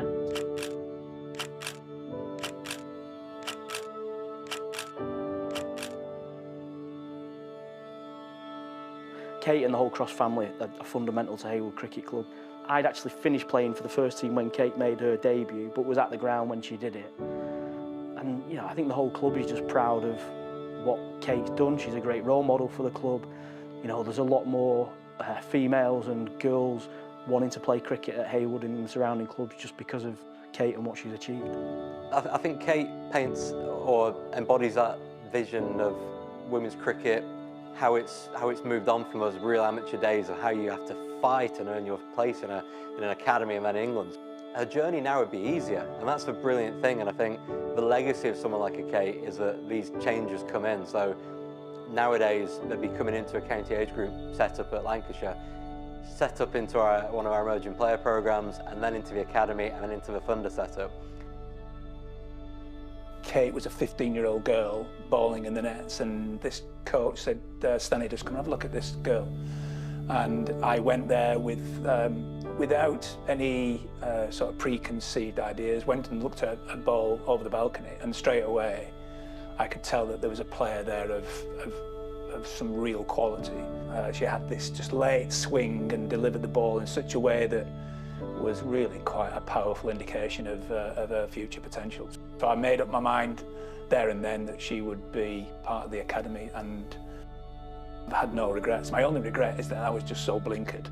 Yeah, I mean, there was always comments. It was just such an easy thing for people to talk about. I wasn't put off by it, and I know that some girls could be and have been. And I think that's what is so brilliant about the stage that we're in at the minute with the women's game. I think the fact that there's now a real pathway for girls, a lot more women's cricket clubs as well, or cricket clubs that have women's teams as part of it. I think that's really powerful, that girls know that there's a definitive pathway to make it to Lancashire or to Thunder, and which I was just playing cricket. I just wanted to play as much as possible, and the opportunities kind of fell at my feet without me really realising that it would be kind of life-changing.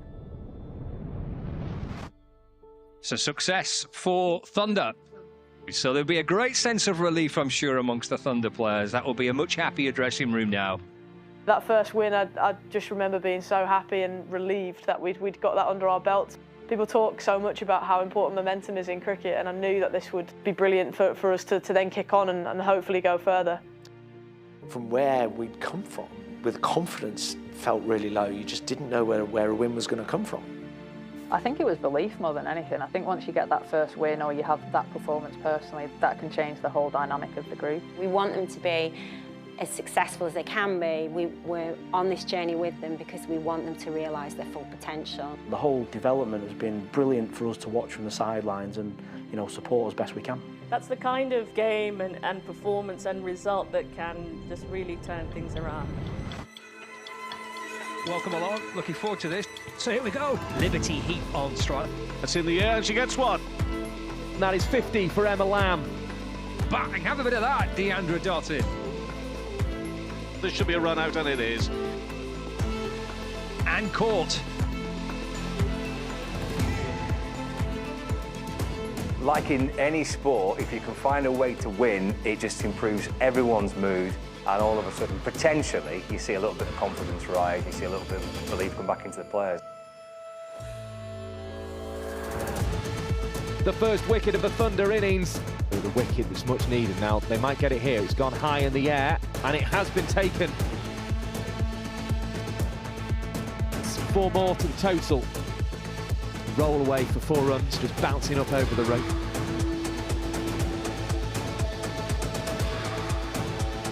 This is where we are in a hard world of professional elite sport. There are no hiding places. It does matter. This is very important to everybody at the club. If they can get a good win here, they can go past the Vikings. 4 runs, perfect start for the Thunder. A ramp shot, that goes away for 4 runs. Strong contributions with the bat from the Thunder. What can they produce with the ball? Brilliant from Threlkeld. Bowled off stump. Olivia Bell. Another crucial wicket for Thunder. Let's hit back at it. What a catch that is from Tara Norris.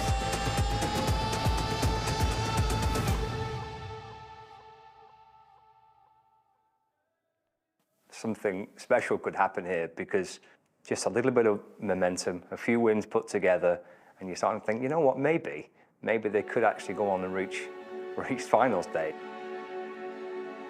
So here we go, we're at Blackpool Cricket Club. It's a do or die in the Charlotte Edwards Cup for Thunder. Need a victory here against the Diamonds to reach finals day. Keep it really, really simple. Enjoy the moments, enjoy the pressure. When the pressure gets hot on them or us, enjoy both teams going through it and learning the moment. Okay? Make smart decisions and keep it simple. Good luck. Go well. Let's have a quick word with Ellie.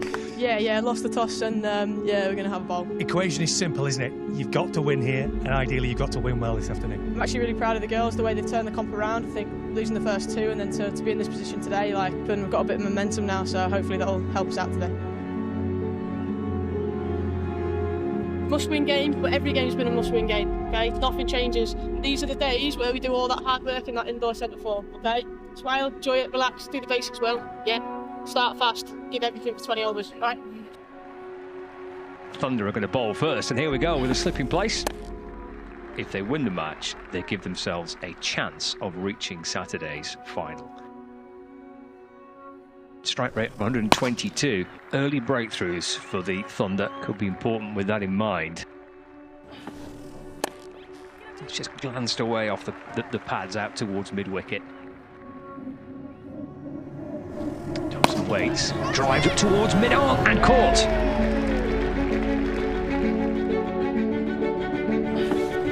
It's driven and caught. Second wicket in the over for Tara Norris. Mahika go up to bowl the third over. Gets another wicket. Heath has gone.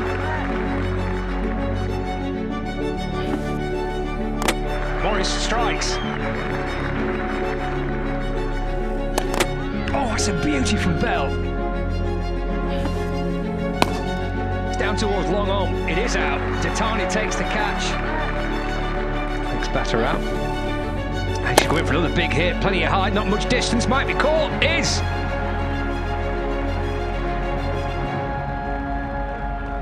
Fantastic with the ball, Lancashire. Terrific work, wasn't it, Ellie? You must be absolutely delighted with that. Yeah, I'm really pleased. I think the bowlers were outstanding. Kept the stumps in play for as long as possible, and yeah, got through their top order. And but yeah, half a job's done. We just got to do the second half even better now. They're going to need a little bit of luck in this afternoon in making sure that they chase this down now. There's a bonus point up for grabs. Yeah, we'll know that they'll have to win it inside the certain number of overs left, and if they can do that, then Saturday becomes a fantastic afternoon for them. So here we go. So they've got 97 to get inside 16 overs.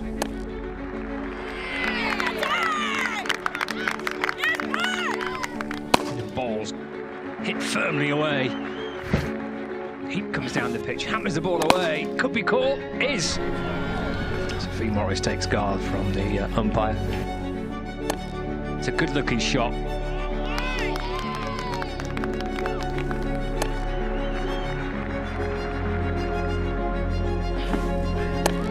Driven, and it's been caught. Gone behind behind square, and it's 4 runs. Dotting waits, Levick in, balls. Oh, the stumping chance, she's gone. She has been stumped. Threlkeld, the skipper.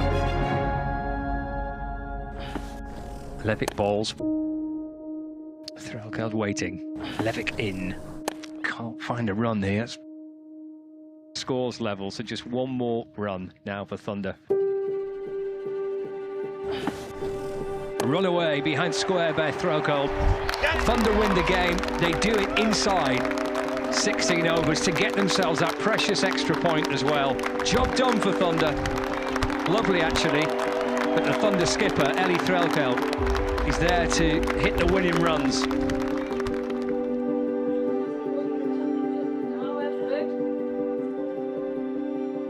Everyone in. I need everyone in. Grab your attention for a minute or so. That's absolutely fantastic. What a performance that is here. They've got all their top players. We didn't have our England players, but that performance is absolutely outstanding. The power play, the job we did in the power play, brilliant. The way we fielded, the catches we took, but how we calmly went around the run chase and played as well as we did, fantastic. But before I finish and hand over to Ellie, I want us to remember how it felt when we lost those first 2 games. Because the character that you've shown, the environment that you've created, the sticking together from everybody, has enabled us to perform like that and come out like that. That's absolutely fantastic, but we must remember that, because those moments make us much, much stronger. The character, the determination and the fight, and then the quality has come out in the last 4 or 5 games. Absolutely outstanding. Brilliant stuff.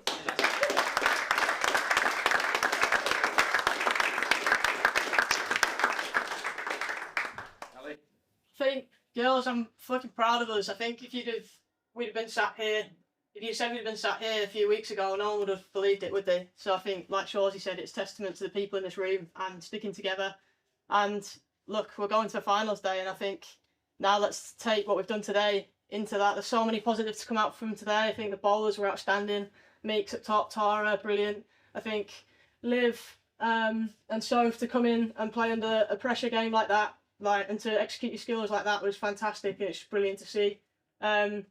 And then I think sometimes when you're chasing a low total, it's easy to go out there and just try and knock it around. I think the way we approached that batting innings is exactly what we want. I thought Dats, Fee in particular, you're outstanding today. And yeah, let's keep doing what we're doing, and we'll come home with the trophy.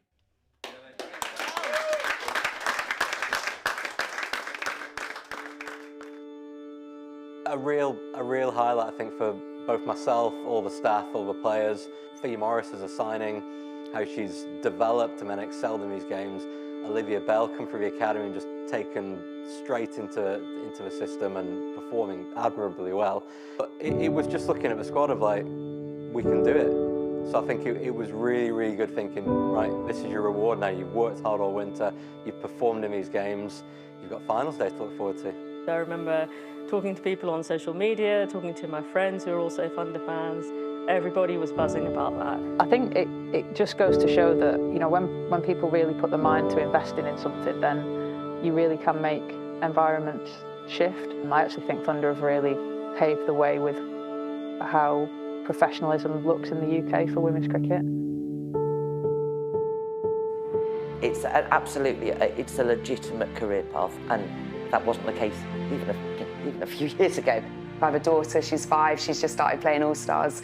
The fact that I know that she has the same opportunity as the little boys that she's playing with one day is hugely important. I'm very proud and privileged to have the chance to change the future for women and inspire a generation of girls. The reason for us supporting the women is because we felt compelled to, and we want to make sure that the women have the same opportunities as the men. Young girls now understand that cricket is a game that can provide them with a proper career. We're talking hundreds of girls, more than 100 girls right now, but hundreds in the future in the country at any one time can earn a living from professional cricket just as they can in the men's game.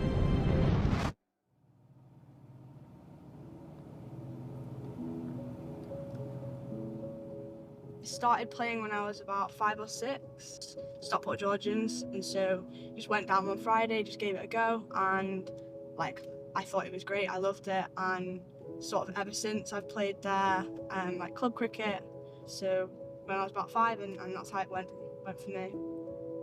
When I was 12 or 13, I joined the Cheshire setup. That pathway had sort of merged with Lancashire and became the North West Thunder.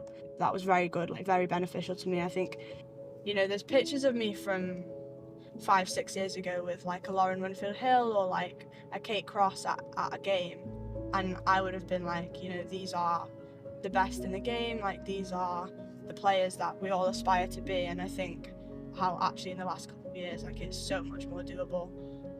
Definitely watching those players like growing up and stuff, like it almost felt a little bit like they were the trailblazers.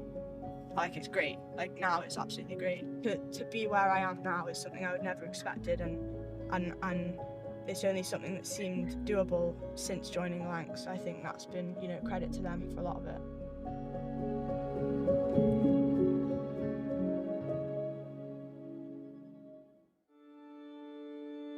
So, name Olivia Bell, and my role is a spinner. Liv, feisty character, off-spin bowler, right-handed batter, really gets stuck in the field and has progressed the cricket unbelievably in the last 12 to 18 months. Liv Bell's been fantastic, real breath of fresh air. You never quite expect a teenager to come in their debut season and have the impact she did. Through Liv Bell, what an absolute superstar she's been.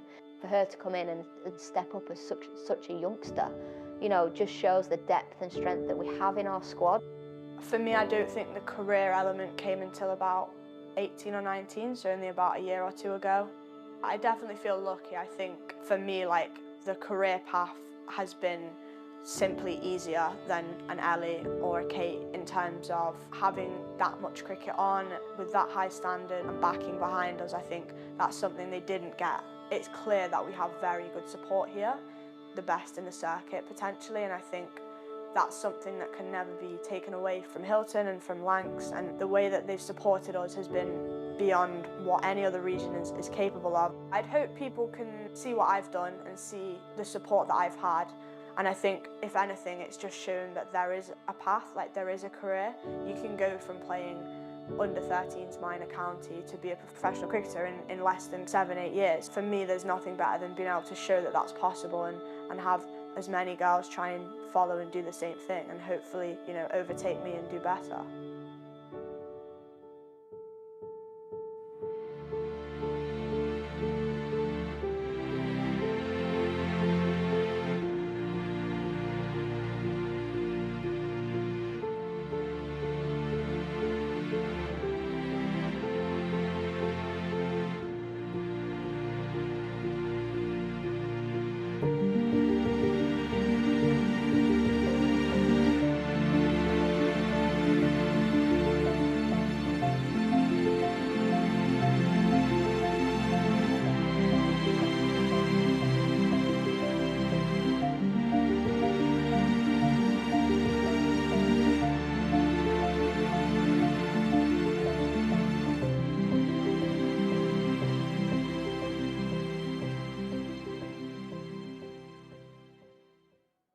Firstly, I think the belief that we can get there now will be there, and I think that's something we've never had before. Now that tournament and that trophy's there for the taking, and anyone can go and win it, and I think we've got to use sort of that disappointment in that finals day to fuel our training for the winter and to fuel our motivation to go and do one better next year.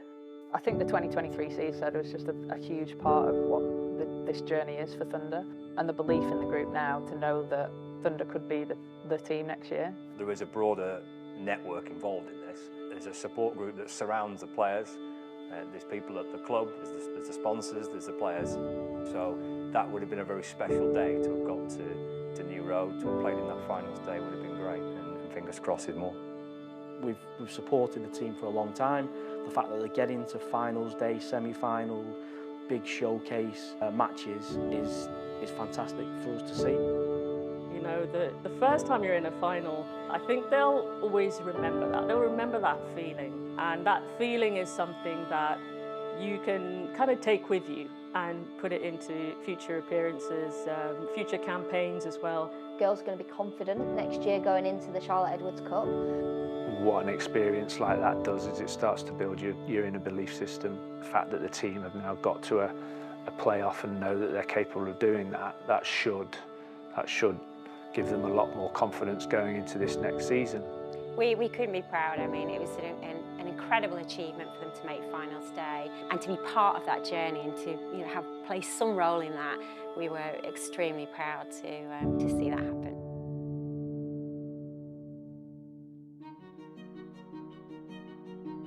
We are this year, 2024, at an inflection point where things are going to change, things are being handed back to the counties, and therefore more is going to be asked of them. But every county should sit up and realise that there's an opportunity there and one to grasp. It's so exciting where the women's game is. People are excited by cricket, not just men's cricket, women's cricket. It's that as a whole. There are so many exciting landmark things coming in the future for the women's game that it's a very exciting time to be involved in it.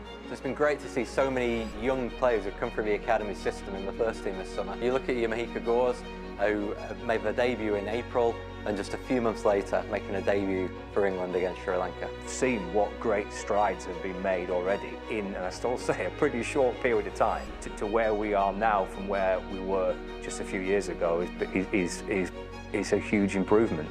Genuinely, I think for women's cricket, the sky is the limit. We have seen a lot of progress in terms of women's sport, and I think, absolutely cricket can get there. We've got some way to go, but we're making significant steps. Particularly in cricket, it just seems to have evolved so quickly. It's quite tangible, you can feel it. There's a hell of a lot of momentum behind women's sport. It will be fascinating when we put out broadcast rights to the market, just to see kind of where we're at and how much they're worth. And I think we'll probably be surprised at worth more than we think. I think where we are now, I think the landscape has shifted. I am impatient and I want to move as quickly as possible, as I'm sure the whole game does, but it's just making sure that we've got the right strategy at the right time, that we're up and running, and now's the time to fly. I think the key thing for me is that the ECB take the Charlotte Edwards Cup seriously commercially for the first time and get behind it, get a broadcast partner, get a standalone domestic partner, and then challenge the clubs to go out and drive significant commercial sponsorship. Across sponsorship, across media, what we're navigating towards is a world where we've created sort of sufficient value in women's cricket for it to be self-sustaining. I think the next 5 years is going to be a defining moment in the future of women's cricket. The direction that we're moving in is fast, it's positive. If anything, we all need to be a little bit more restless, actually, because this is a massive opportunity. The time is now, but it means that we need to put our foot down.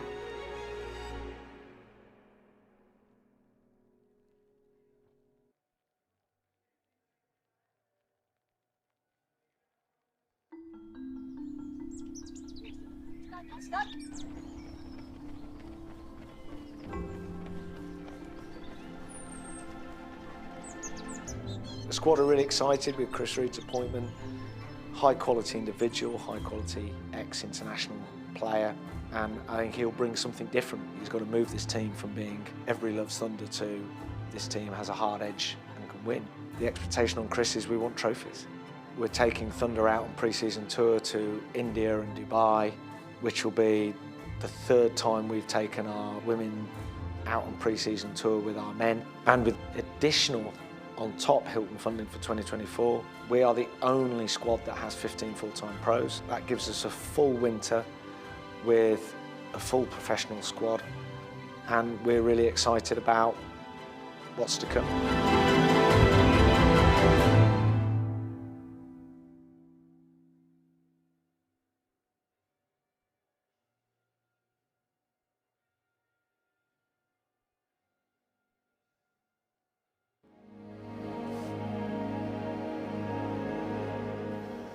Hello and welcome along to another edition of Beyond the Boundary. This week I've got with me a man who's no stranger to Emirates Old Trafford, former Director of Cricket here at Lancashire. It's Ashley Giles.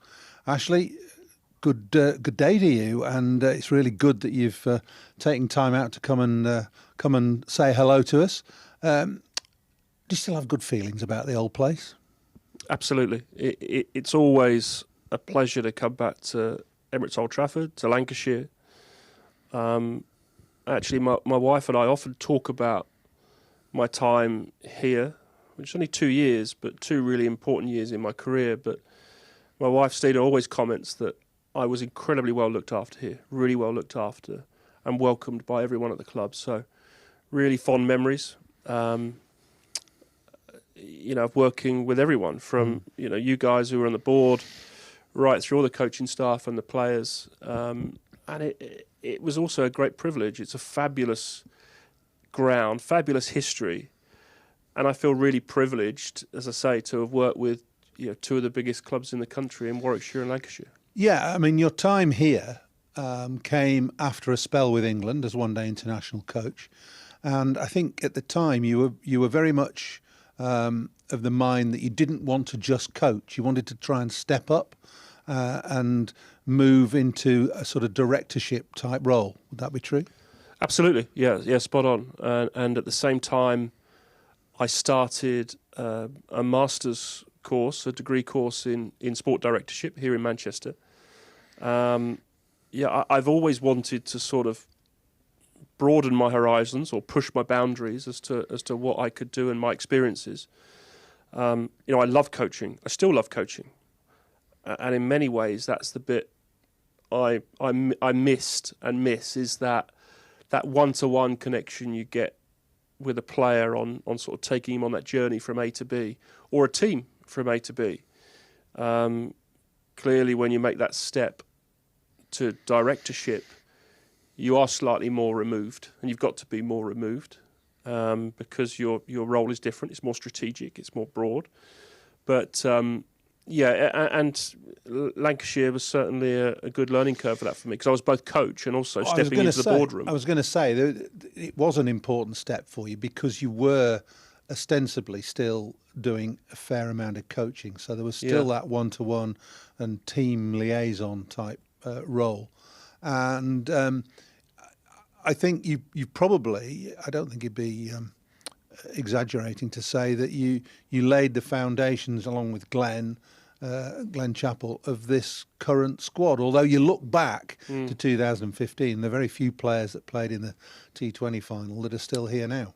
Yeah, absolutely. And I did see it was important transition years, I think, for Lancashire, and we both worked through that in bringing some of these young players through, giving them opportunities, as well as making sure you looked after those very solid citizens you have in a dressing room, and some of them are still playing. I mean, Crofty's still out there, which is extraordinary. It is. Great credit to him as and playing as well as ever this summer. But yeah, I really enjoyed that, and actually when I look back, because my first role at Warwickshire was both sort of coach and director, and that was a similar role to I had here, and in many ways they're the most enjoyable because you get the best of both. It's very challenging, and in the modern world with the amount of cricket we're playing in the different competitions, very difficult, but I did enjoy that role. And when you were in that role at that time, we're going back 7-8 years now, how important was it to you to develop the next layer of talent, if you like, to look at the way the academy and the age group structure was set up? Yeah, it always has been, and was, and is still. I think that's the fundamental bit of our cricket, both our clubs and internationally. We've got to be, in an ideal world, looking at a strategy that's long-term, that's sustainable over a long period. And I've always tried to, and probably maybe sometimes to my detriment, move away from quick fixes and winning tomorrow. Sometimes you have to do that. You have to be aware of that. It's still not always possible. But I've always wanted to, I'd rather build over years than months, because I think that's better from a sort of legacy piece, to leave something behind. Even if when you're gone, that structure remains and grows, and hopefully Lancashire's got a bit of that. I hope, and I certainly think, looking at the Warwickshire squad as well, that I went back to, I suppose what we did, myself and Jim Troughton, and then now Paul Farbrace coming in, have built a squad that has had success and hopefully will over a long period. Well, I think you're quite right with Warwickshire, but I think you're also right with that Lancashire have done that, and that it's been a club policy to develop academy and their own talent, and that's self-evident when you look at the sides that are playing now. But when you were in charge, I think probably the two standouts that came through in your time here were Liam Livingston and Hasib Hamid. Yeah, and both fantastic players. You you championed Liam a little bit, didn't you? You got him into the side, and batted him lower middle order initially, and in a very different role. And Hass was is a different customer altogether. Yeah. But I hope one of the things I did, because Lancashire has got such a wide net of talent and available talent. It's a huge area, isn't it? A huge area. The whole of the Northwest. And there's a huge amount of talent that's always come through your academies and youth systems. It's almost creating the opportunity for that talent. And so I think Liam was a good example where, yes, when he first came in the side, he batted 7 and got runs. But I think in good sides or in mature sides, you allow yourself to do that, is to play a player that you might not be sure about, but actually it should be the senior players around him that pick up the slack. And if he does well, it's a bonus. But if he doesn't, he'll learn and he'll grow from that. But you're not expecting someone to come in and smash it up from ball one. That's the ideal scenario, isn't it? To fit your 1 or 2 highly talented youngsters into a framework that contains some solid senior professionals. Absolutely. That's the difference between mature and immature teams. It's not them as personalities, it's them as a group. The amount of cricket they've played.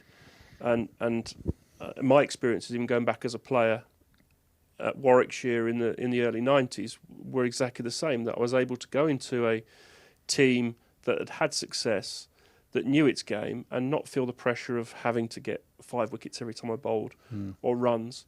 But if I did, it was a bonus. But I was learning from the best as well. It was, I think they're the best environments to work in. Plenty of commentators, the public, supporters say, well, you've got to give the youngsters a chance. But you can't give them all a chance at the same time, because that just leads to inexperience and not almost inevitably, but very often failure. Absolutely. You can ruin them. You can burn youngsters and getting that timing right. So sometimes you put people in. I think back then, even Saqib was another example who we played, but always with the mind, well, you might have to pull them out. It might not be quite ready, but you want to. I'd rather err on the side of giving them an opportunity to pull them back than never knowing, just sitting on the sidelines. But it's got to be in a controlled way that doesn't, as I say, and you said, burn them. Do you think our county system, from a county perspective, allows the development of talent to come through sufficiently?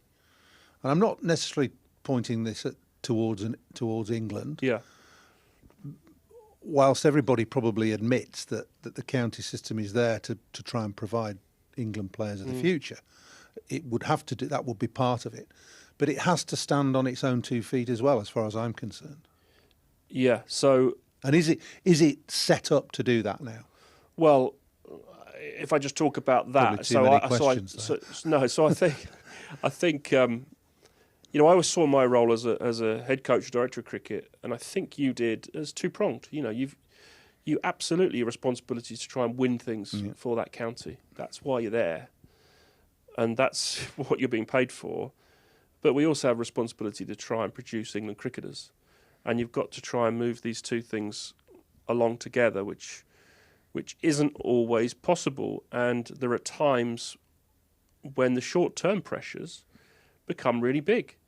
And so the choices between playing a young player, giving him opportunities, giving him time, perhaps, are somewhat conflicted by winning tomorrow. And I think many of the counties have faced that problem. Many of the directors of cricket have faced that problem. And in a system that has promotion, relegation, not saying that's right or wrong, we're not going to get into that debate, I don't think, but it can place those pressures. Well, there are so many different variables and systems that are promoted, proposed, talked about in terms of divisional cricket for the county championship, whether it should be 3 sixes, 10 and 8 as we've got now, or 12 and 6, or whatever. I mean, you can talk, and we've been talking about this in my lifetime in cricket, sort of 45 years, never come to perhaps a satisfactory conclusion. But having said that, you're probably ideally positioned now and placed, having spent enough time in the county game and having an elevated position in England, within the England setup, to realise that there is always going to be a bit of a conflict between county and England. Always. And I'm not sure how you can get over that. Well, yeah, and I'm not sure, but I made the point during the winter, which I don't mind repeating, is that there's got to be, both sides have got to come together on this. There's got to be collaboration on what the best thing for the English game as a whole is. At the moment, I'm not sure those things are aligned. We're obviously playing a lot of cricket, a lot of different formats of cricket, and I think we've got to, I mean, ultimately for Championship cricket, which is what we're here for, which I'm watching today, which is great, because we're watching two good teams on a good pitch, at a great ground. You know, it's really, really going to be, it's tough cricket. I think we've got to find a way to play more Championship cricket spread through the summer. You know, we, again, probably spend an hour or 2 hours working out how we might do that, but we've got to find a way to do that. Well, I hear what you say, and I'm encouraged by the county cricket that I've seen already this summer. We've been blessed with a dryish April. And the only thing that I will say that you would perhaps need that we haven't had so far is a bit more pace in the pitches. I think the pitch has been pretty good generally, runs scored, and it's hard work for bowlers to take 20 wickets in a match. So you've just said it. We're Lancashire, Warwickshire, 1 and 2 in the county championship last year on a test match pitch, basically. This is the sort of cricket that the selectors should be looking at and making decisions from, in my view. Would you agree with that? Yeah, absolutely. This feels to me to be the top, and this wouldn't be the only game in the country, but this is the sort of top end of cricket. I think your point around pitches is a good one, the pacing pitches. And I think if we spread 4-day cricket throughout the summer a bit more, we'd have more variance or variation in that, and you probably have more pace later in the year. There's no doubt the weather actually in April is pretty good. Generally. It's generally pretty good. And we've got some very good groundsmen who can prepare very good pitches. But they're still going to lack some pace at this. You know, you'd have to be a magician to get them rock hard and flying through at this point. And we know, well, what you want to do is play on varying pitches in varying conditions. But at the very top end, you want some pace and some carry, and guys who can bend their backs being rewarded for doing that over long periods on generally good wickets, good surfaces. If you had a magic wand, and you've already said we need to try and play more 4-day cricket in the summer, I think there are 5 games actually in June and July this year, which is not bad, better than it has been. But if you had a magic wand, would you continue with all forms of the game that there are now? I think it's a given that we've got to carry on with 100 because you know the amount of money and time and effort and marketing and that has gone into that. I think I'm answering my own question. I think T20 cricket's essential for the counties, and we've got to play 4-day cricket. So we've got to try and fit it all in. Absolutely. And that's the eternal question. It is, and then 50-over cricket. You know, we've got a World Cup coming up next year. We're world champions, and whilst in this current generation it won't have such an impact, but if we're continuing to play World Cups that are 50 overs, and you know there is a chance some of the next generation of players won't even play 50-over cricket, and you know I know that the way we set up for our 50-over cricket, which is fantastic, is more suited to the shorter format anyway. But I suppose if I had a magic wand, what would I do? I'd still find a way to play a more consistent, championship cricket through the summer. So blocks, basically. But I would, and this is me talking, I would think about, how we could do the T20 slightly differently. It's a very good competition. The quality of cricket's good. But could we play that? I know it goes against this, what we moved to in not swapping formats all the time. but maybe a more appointment to view once a week, Friday or Saturday night. Let's just make it clear here. There's no agenda in this discussion. This is Paul and Ashley having a chat. So it's personal views. It's interesting what you say about 50 over cricket, because one of your the finer achievements, I think, in recent years was to be head of England cricket when we won the World Cup in 2019. And you talk about 50 over cricket. I remember covering the 2015 World Cup out in Australia and New Zealand. And prior to that, it was thought and mooted that this might be the last World Cup of 50 over cricket. Yeah. And it was New Zealand coming along and McCullum playing the way he did and challenging the norms of 50 over that reinvigorated the game, which was great. Yeah. And that probably sparked England, because we'd been perennial failures from way back in the 70s. We'd never won it. So it's time we did, and we did. So basically, did that consume your thoughts in your England role at the time?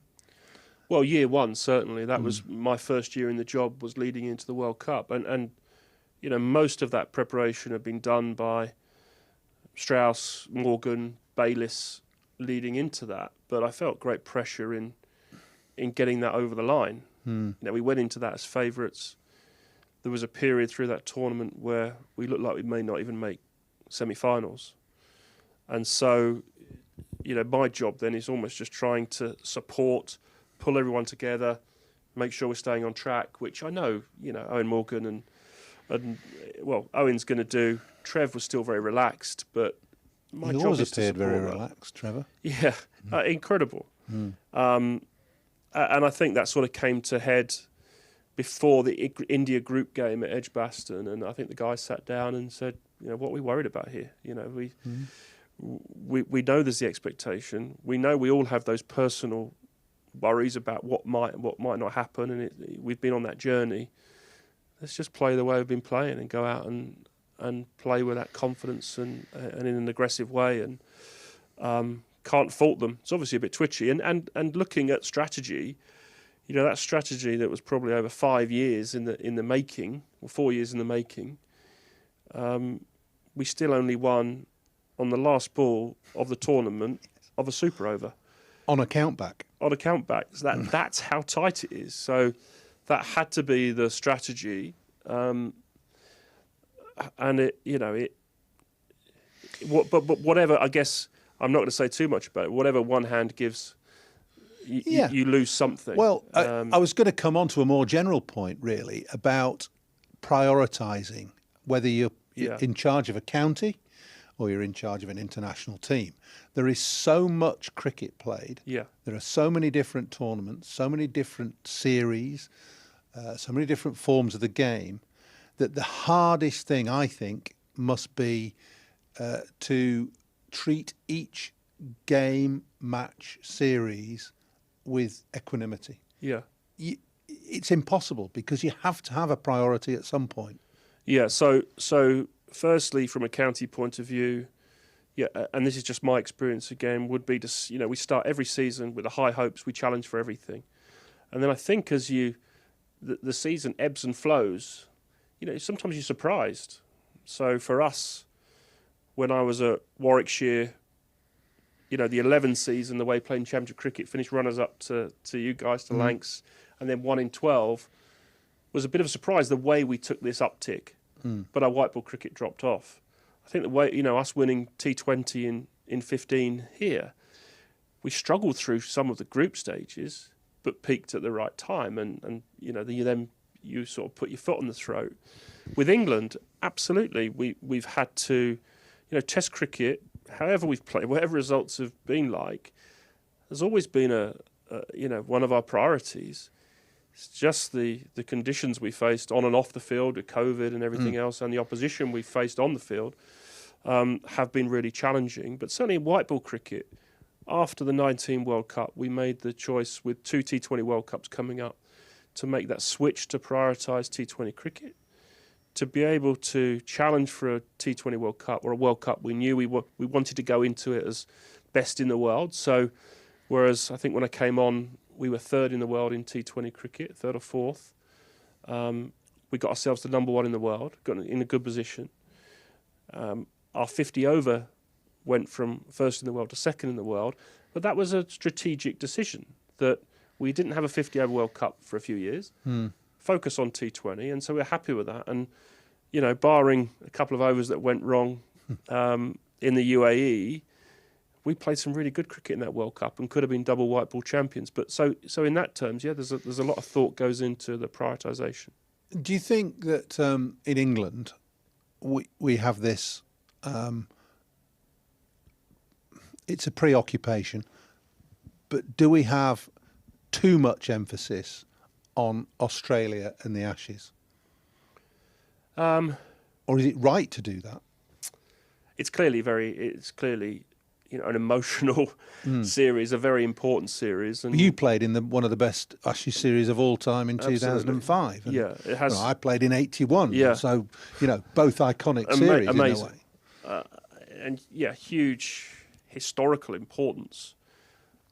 But because of that, they almost become watershed moments. The fallout from the last series, again, we won't go into too much, but generally happens around World Cups and Ashes because they're deemed as the most important thing. There's emotion, there's the history, etc., etc. And now we live in an environment that is just craves 24-hour news, and sometimes there's got to be change. There's something's got to happen, but there is a lot of importance placed in those series. And I think going back to something we talked about just a minute ago, it's becoming more and more difficult. I think in any sport, and cricket, and particularly county cricket, was probably immune from that a few years ago, to set your target about building long term. I've got a 5-year plan. Well, you might not get 5 years. You've got to win next year. Instant success. Yeah. And that leads you to making some decisions that maybe you wouldn't in other cases. It's an interesting point. I mean, the public demands success. Players want success. They're not in the game a long time, are they? They don't want to be necessarily part of a side that's going to win in 5 years because they might not be playing then. Yeah. So it's a very difficult balancing act. Having said all that, you put yourself, I think, where you wanted to be. Your aim through your formative years at Warwickshire, then as an England one-day coach, and then with Lancashire and then Warwickshire, you wanted to be at the top of the tree. Yeah. You won't have any regrets about that, even though things perhaps haven't worked out quite as well as you would have liked. Absolutely. I've always set about what, and again, where you look at where you've come from, your journey in cricket, all the things you've achieved. I look at mine. I still feel very privileged to have worked in the environments I've worked in and do the jobs I've done. And I wanted to work at that level, of course. The last 2 or 3 years have been the most challenging because of some of these circumstances we talked about, particularly with COVID, and challenging not just for me, but for everyone involved in that system, whether it be, the board, chief exec level, the coaches, players, everyone. It's been incredibly challenging, and at the county level as well. But no regrets. I think I'm sort of 3 months down the line of coming out of that role now. It's I've actually had a nice chance to reflect, and I feel fresher for it. I think there's some challenging times ahead for everyone still, but it's I love cricket. It's an amazing environment to work in, but we'll see what the future has in store. So having been at the top of the tree in terms of coaching director of cricket work, what does the future hold for Ashley Giles? Does he want to try and continue in that? Does he want to move into perhaps another sport? Or would you be happy perhaps getting back to grassroots and saying, I'm just a coach now. I'd like to have another go at coaching? Yeah, well, I think that's the process I'm still going through at the moment, which is great. Yeah. I've got some time to do that thinking, but you know, when I reflect, I have done all of those roles. I've been a head coach, I've been a director of cricket, I've been the sort of national selector, I've been a one-day international coach, I've been the more director suit sort of role, and MD. So I have a lot of experience across cricket. Cricket is, well, the world's a massive place. The cricket world's quite small. You know, it's the sort of, it always reminds me of going to Lord's for the Test match. You always see the same faces, don't you? The same characters wherever you turn. That's what the cricket world's a bit like. So the moment, you know, I certainly haven't fallen out of love with cricket. As I just said, I love cricket. So it could be cricket, could be going into form management, coaching. I'm pretty much open at the moment, but you know, I'm also open to looking outside the box and working across sports, across countries, because ultimately the things we work with, Walt, are, you know, the fundamental thing is good people, structures, strategy. But I think the people thing's the most important thing. You get the right people around you, you've got a chance. Ashley, thank you very much. It's been a pleasure to chat to you for half an hour or so. We could probably have gone on for hours and hours and hours, but I'm glad to see you have come out of your England experience okay, and you're looking refreshed. And who knows what the future holds. Thank you very much. So thanks, Ashley, and we'll see you again soon on Beyond the Boundary.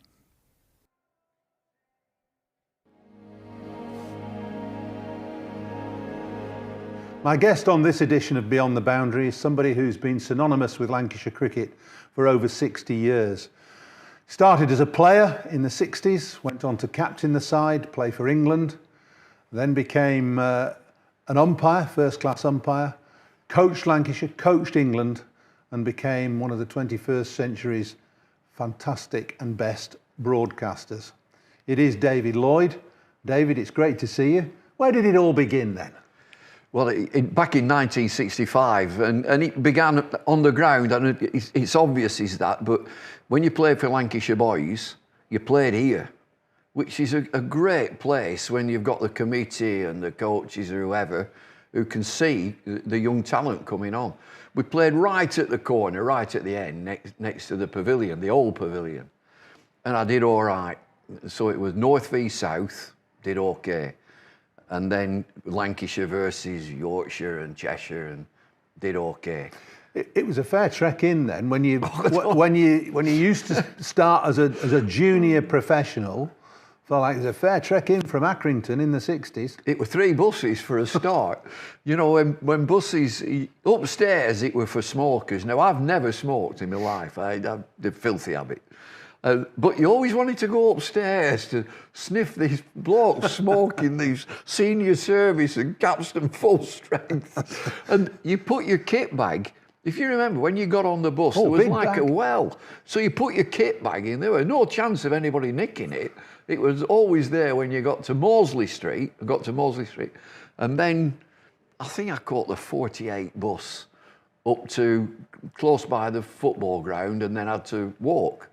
But I wasn't the only one. There were lots of us came in that same sort of journey. And you came into a Lancashire environment, and I think, let's be fair, in the early mid-60s, Lancashire weren't in a period of success, but they had some fantastic players.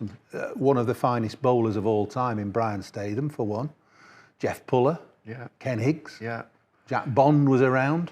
Do you know, it's an absolute mystery. When you look at the calibre of players, you think there's some wonderful players, but you're dead right, we couldn't bat. We couldn't get runs. And Statham and Higgs got 100 wickets each, and I think we finished second bottom. And it was always, the laws of the game, or the structure of the competition was really odd. They kept chopping and changing, and I recall that you had to come out at 65 overs, you had to come out at 100 overs and declare 3-day matches, uncovered pitches. So you're always sort of manufacturing games to fit the 3 days, because inevitably, particularly here, we were losing so much to the weather. You look at Old Trafford now and the drainage, which is state of the art. back in the 60s, no, it was just natural soil, and if it rained, you'd deluge and puddles everywhere. You just didn't play. And so we were always constantly manufacturing games over a 3-day period on uncovered pitches. Mm. What about your first impressions then of Brian Statham and Jeff Puller? Brian was captain in the 60s, fantastic bowler, but not perhaps the best captain. Well, we used to, Tommy Greenuff and I, and sometimes we'd play together. And Tommy used to say, we'll be coming on any time now. I said, how do you know that? He says, because the 48 bus has just gone past. He says, at 5 to 1, we usually come on when that goes past. So, and it's uncanny. That's the number of times that you get that last over before lunch. If the seamers had bowled first up in the morning. But Statham was a wonderful man. He was a fantastic man. And he just led by example, really. Jeff Puller was brilliant, absolutely magnificent. He's a left-handed opening batter. Here's this kid from Accrington coming in, batting at number 8, showing a bit of promise. And he would know that he's going to elevate, this young kid's going to elevate, and eventually he'd open the batting, which is what I did. But Jeff helped me all the way. He looked after me. Was cricket your first love? Because you were a good footballer and all? No, it still isn't my first love. I like horse racing, golf and football. I'm an absolute football fanatic. I love football, particularly lower league football. And I still go and watch whenever I can. York City, I live over York Way now, so we go and watch York City. I'm a season ticket holder there. They're in National League North. And even now, I take my boots with me, thinking I might get a do, because they're not very good. And of course, Accrington Stanley is my club. But you were synonymous with the resurrection of Accrington Stanley, weren't you? Yeah, I was a director for a while, and then my mate bought the club. And he pulled me on one side and he said, I've got some bad news. He said, I know you're a director, he said, but I'm sacking all the directors. I don't want any of them. I'm running the show. I said, thank you. It's costing me a fortune, this. Because if one of the players, and this is in the bad old days, if he got subbed and wanted a shower and went and put the shower on, the floodlights went off. So we had to have a new electric system and so on. But we've now got a cracking club. It's a bit different now. I've read in the papers this week that there's going to be a new champagne bar. Yeah, it Not is something that is synonymous with Accrington. No, I don't. I think that'll struggle really. We've got it's a conference centre, which is, I think it's 400 or 450. Hospitality and conference centre, which is bang on. And now we've never had it tarmac. We've got tarmac up there now, which is great when you drive your car in. But your cracking club now, Andy Holt is the owner, the chairman, and he's done a brilliant job. Let's just come back to Lancashire and the late 60s. There was a sea change in Lancashire's performances. It was the start of a fantastic era of one-day success. What triggered that? I think the club had in the 60s, there was this unrest. And then we got a great chairman. I mean, gregarious, right up front, a bloke called Cedric Rhodes. And he shook the place. He absolutely shook it up. And a lot of things you'd say, I didn't like that about Cedric, and I didn't like that about Cedric, but he was here every day, fully hands-on. And he gave the club a real shake. And then Jack Bond took over as captain. When they were scratching their heads, thinking, who should we make captain? Jack was in the twos. Replace Statham? It'd be to replace Brian Statham. Yeah. And I think they advertised in the Telegraph for a captain. That might have been before Brian Statham. But Bondy was playing in the twos. And they give him the job. And I would think that would be short term at the time. But it coincided and corresponded with a lot of young lads coming from club cricket. And you were playing Saturday, Sunday, club cricket, league cricket, knockout cricket. We all came together from different areas, lads from down St Helens, Ken Shuttleworth, lads from up Mosley Way, Staley Bridge, John Sullivan, Harry Pilling, lads from down Lancashire League, myself, and latterly Jack Simmons. And it clicked. And suddenly we got a one-day team playing one-day cricket to full houses. And they were glory days, real glory days. When you consider Sunday league, I think it started at 2 o'clock. You've got to finish your first innings at 4:10. Be 16, 20,000 on here. And again, when you do interviews like this, you can recall there were no advertising boards. They didn't have any. They weren't that sort of. It wasn't that sort of club. There'd be half a dozen people would work in the offices. That's it. And so the crowd used to spill onto the pitch with a boundary rope, and the crowd behind the boundary rope, and you could have 4,000 or 5,000 people sat on the ground. And so it was a great atmosphere. I mean, a fortress right on top of you, the crowd. What was Jack Bond's secret then? Because man management. And undoubtedly, he had some good players, or some good players who were starting to come to the fore. I'm thinking of Lever and Shuttleworth and Lloyd and Wood. And the overseas players, Clive Lloyd and Farouk Engineer. But Bondy's big secret, man management. He got the great name, Bond. That was what he did. He bonded a team together. He was totally unselfish. And if we were in a jam, he'd go in and sort of stick it out, grind it out. If we were flying, he'd drop down and send John Sullivan or anybody else to give it a whack, Simo and David Hughes. So he was honest, unselfish, and great man management. I mean, he managed me. I could get a bit volatile, and he could manage me, no problem. You say you were volatile, David, and that stuck with you probably through your career and probably still a little bit in your life now. But you've obviously learned to temper yourself. How much of an influence was Jack Bond on you in your future, not only as a cricketer, but when you became captain and then coach, then an umpire? How much did Jack Bond influence you? He was a massive influence, and two others at the club were massive influences, Edward Slinger and Bob Bennett.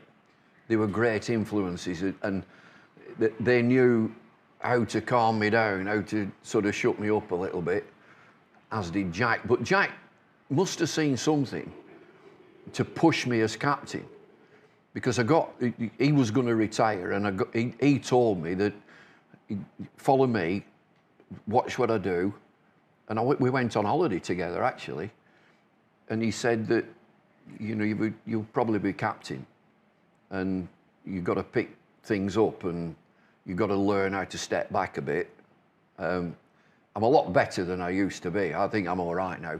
You know, Jack believed in me for a start, but I've got to tell you a funny story. We went, at the end, when he was retiring, he was finishing, and I'm getting wind that I'm going to be captain. We go to Germany on an end of season jolly to, I think I'm in Frankfurt or somewhere. And this is an end of season jolly to end all end of season jollies. And we sort of celebrated every night well into the night. He's made me captain for this next game. So at night time, I thought I've got to get to bed, got to go to bed early. And I start mapping out on bits of paper where fielders should stand and so on. The morning after, we turn up and I was like, Captain, here we go, get yourself sorted out. There's only 2 turned up. So we tossed up, well, we'll have a bat. And we batted like, it's a 35 over game, batted like, and kept looking, is there anybody else going? And then Harry Pilling and John Sullivan staggered out of a room. Keith Goodwin, he spent it's like an army camp. He spent all day saluting all the soldiers, because he used to be in the army, and waving aeroplanes off, so I couldn't get him to the ground. And we shored up, I think it was me and Edward Slinger, rather me and Edward, or me and Bob Bennett, who opened the batting and just had to shore things up. And I've got all these bits of paper in my pocket as to where I could put my fielders. I only got 2. I don't know. It's not quite like that now. I'll tell you. So that was basically after a very successful period. Lancashire had won the Gillette Cup 3 years on the trot, John Player League twice.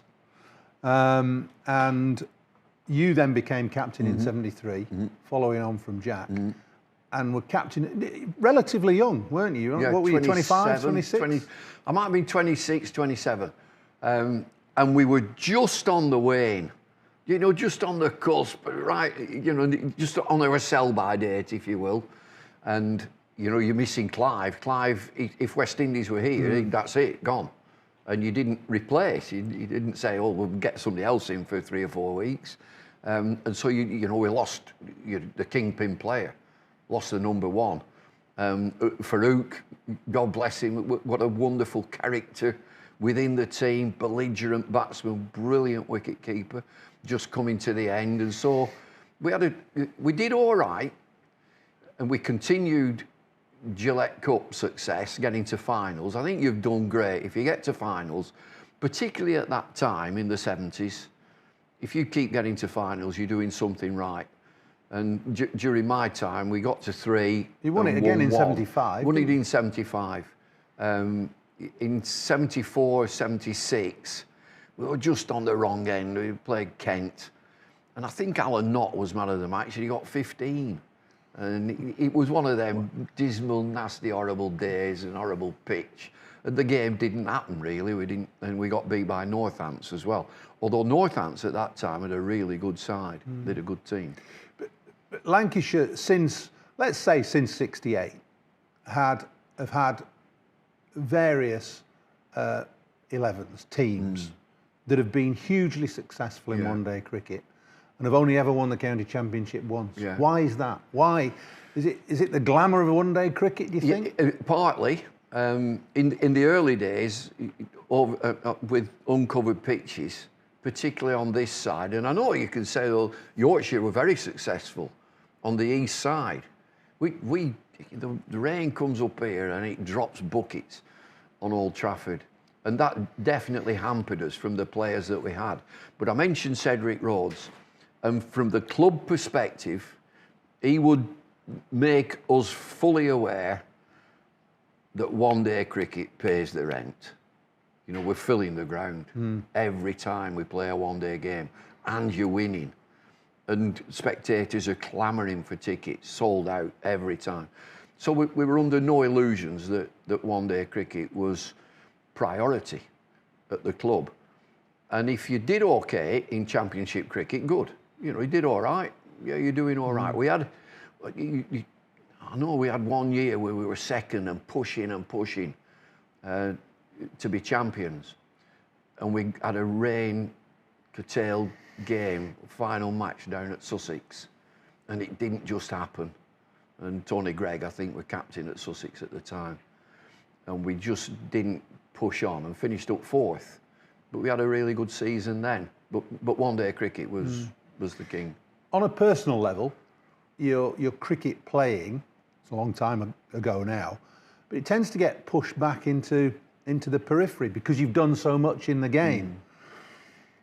But you had an England career which was perhaps too short, just less than 10 games, but you averaged 42 as an opener.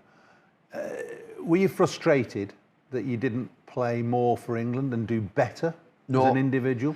No, I thought I'd run my race, my time were up really.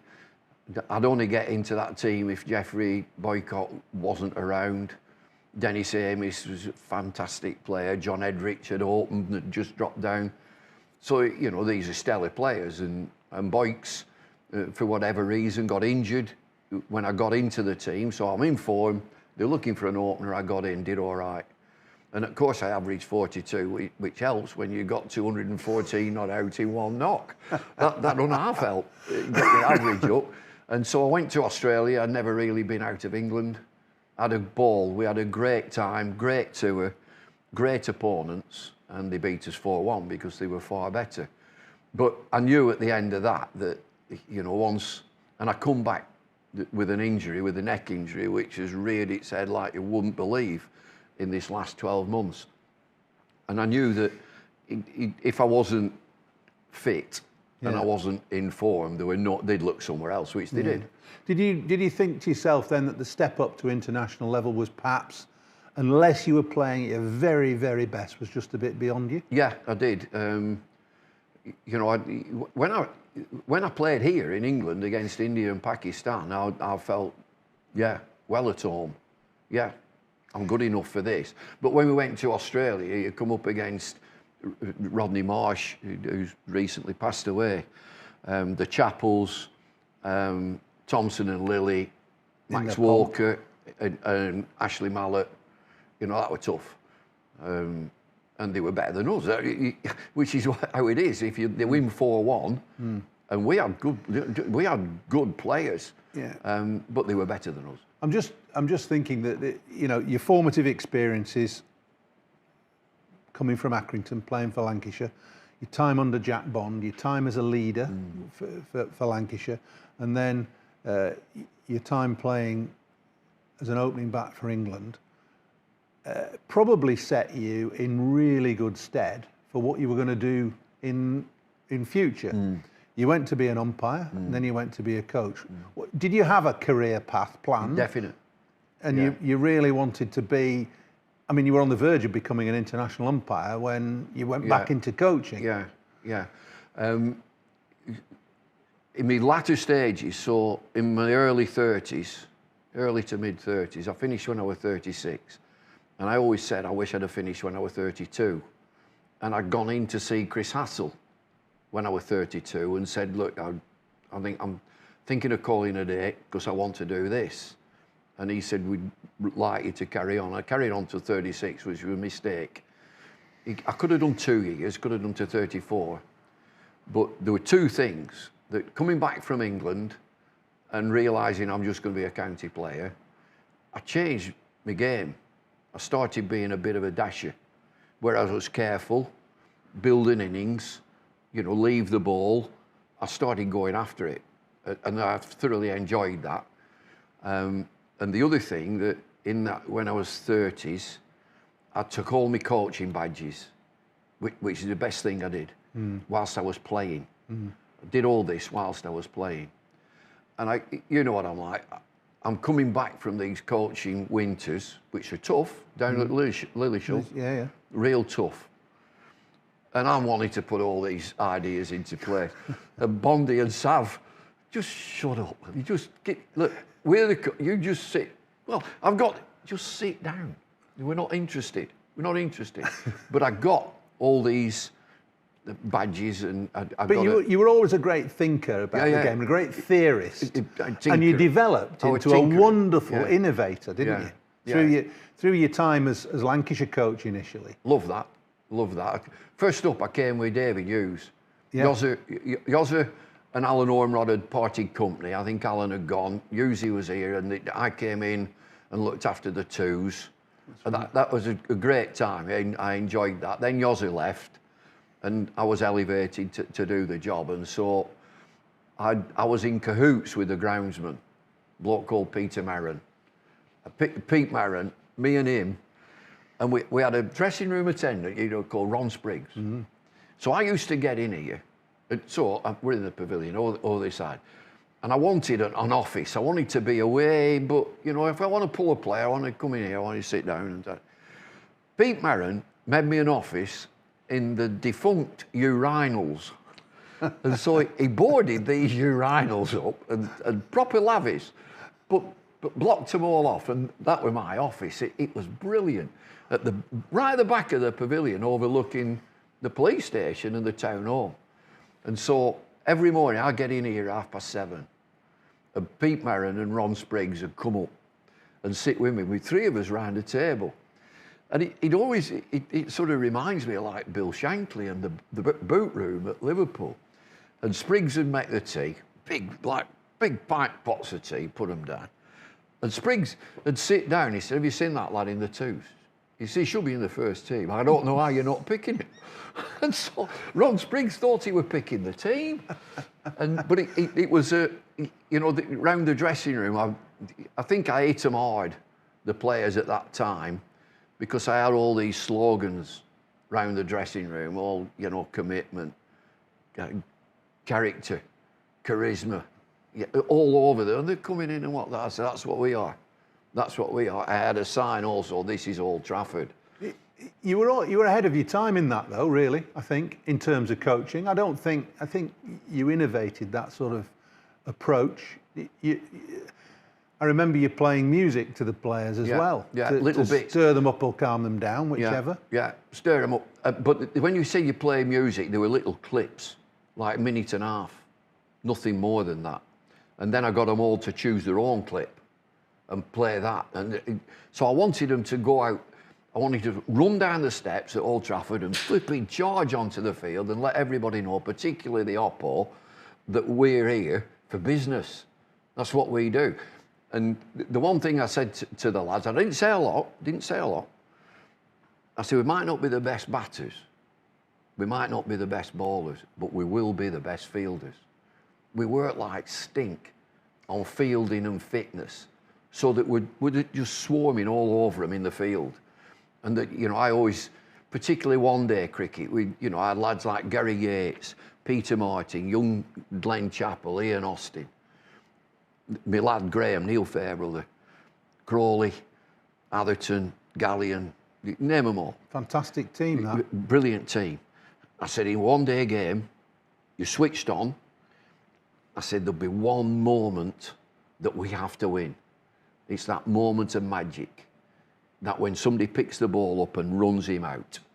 And I'll never forget, played Yorkshire on here, big game. Darren Lehman. He's probably the best overseas player they've had. And I said, we run him out. He's got a bit of weight, look at him, tubby. He's a bit tubby. I said, we run him out. I said, he'll want to get to the other end. We run him out.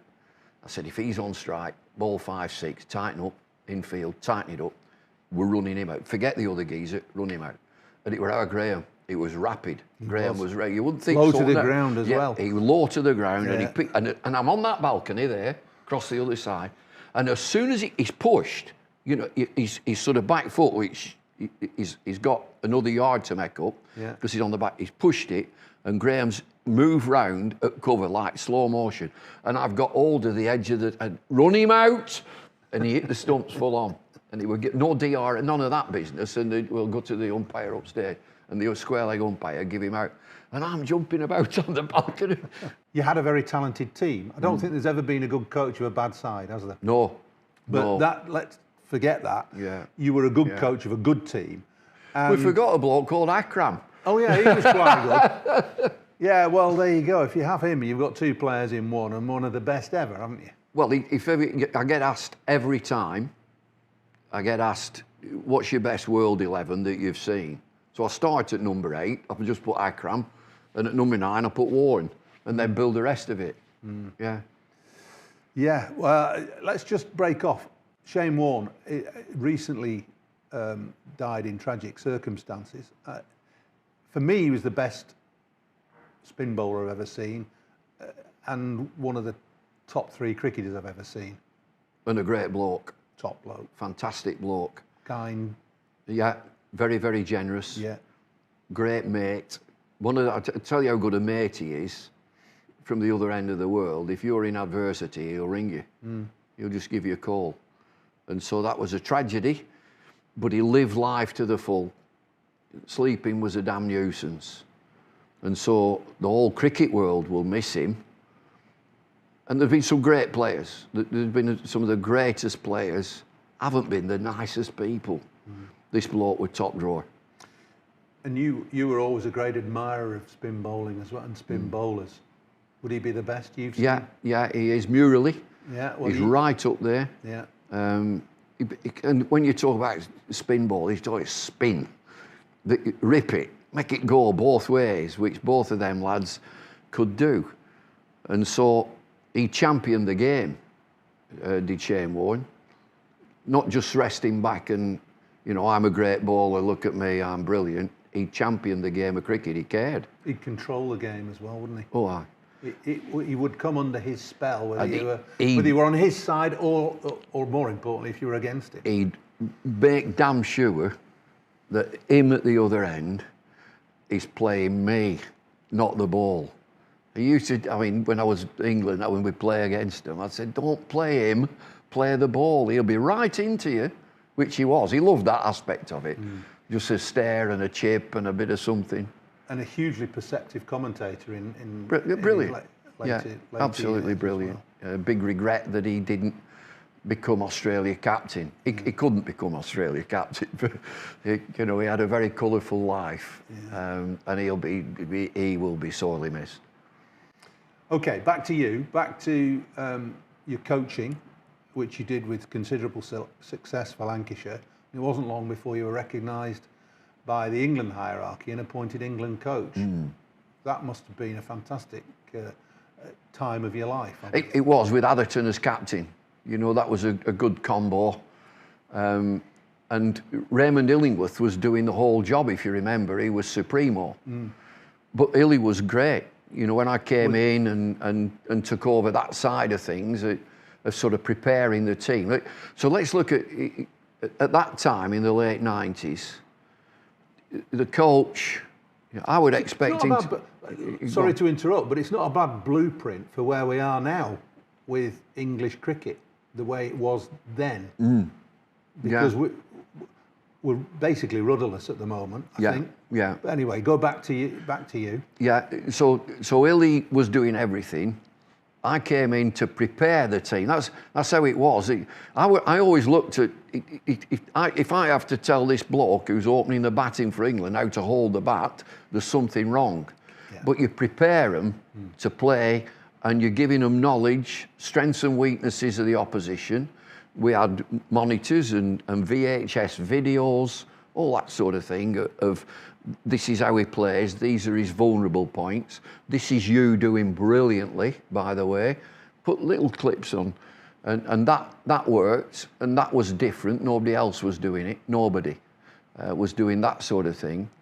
But the main thing for me would be to prepare the team and then hand it over to Michael Atherton or Alex Stewart. The captain. Because he's running the show then. There's nothing you can do over 5 days.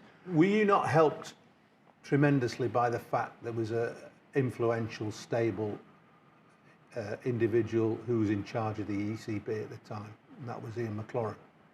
Yeah, McLaurin was good, and he came in, and you could tell from his big business and Tesco's and chairman that he was a bit taken aback, and he had to.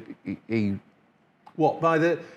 Yeah. Was there an amateurish nature? Yeah. That's exactly. Without being unkind. Yeah, it needed to. But you tried to bring it into the professional area. You've already said we did video analysis. We prepared the play. We didn't coach them. We weren't technical with them. No, but we had technical people, like as they do now. We had a bowling coach, batting coach, wicket-keeping coach who would work with the players. So if I'm head coach, I'm sort of preparing everything and organising everything, and then it's over to the captain who's not had to do anything with that. That's your job now, the team. You work the team tactically. You can't start, as I did with Winker, start shouting, move him round there. Atherton, Stewart or whoever, captains the side. No, if you don't like the captain, change him.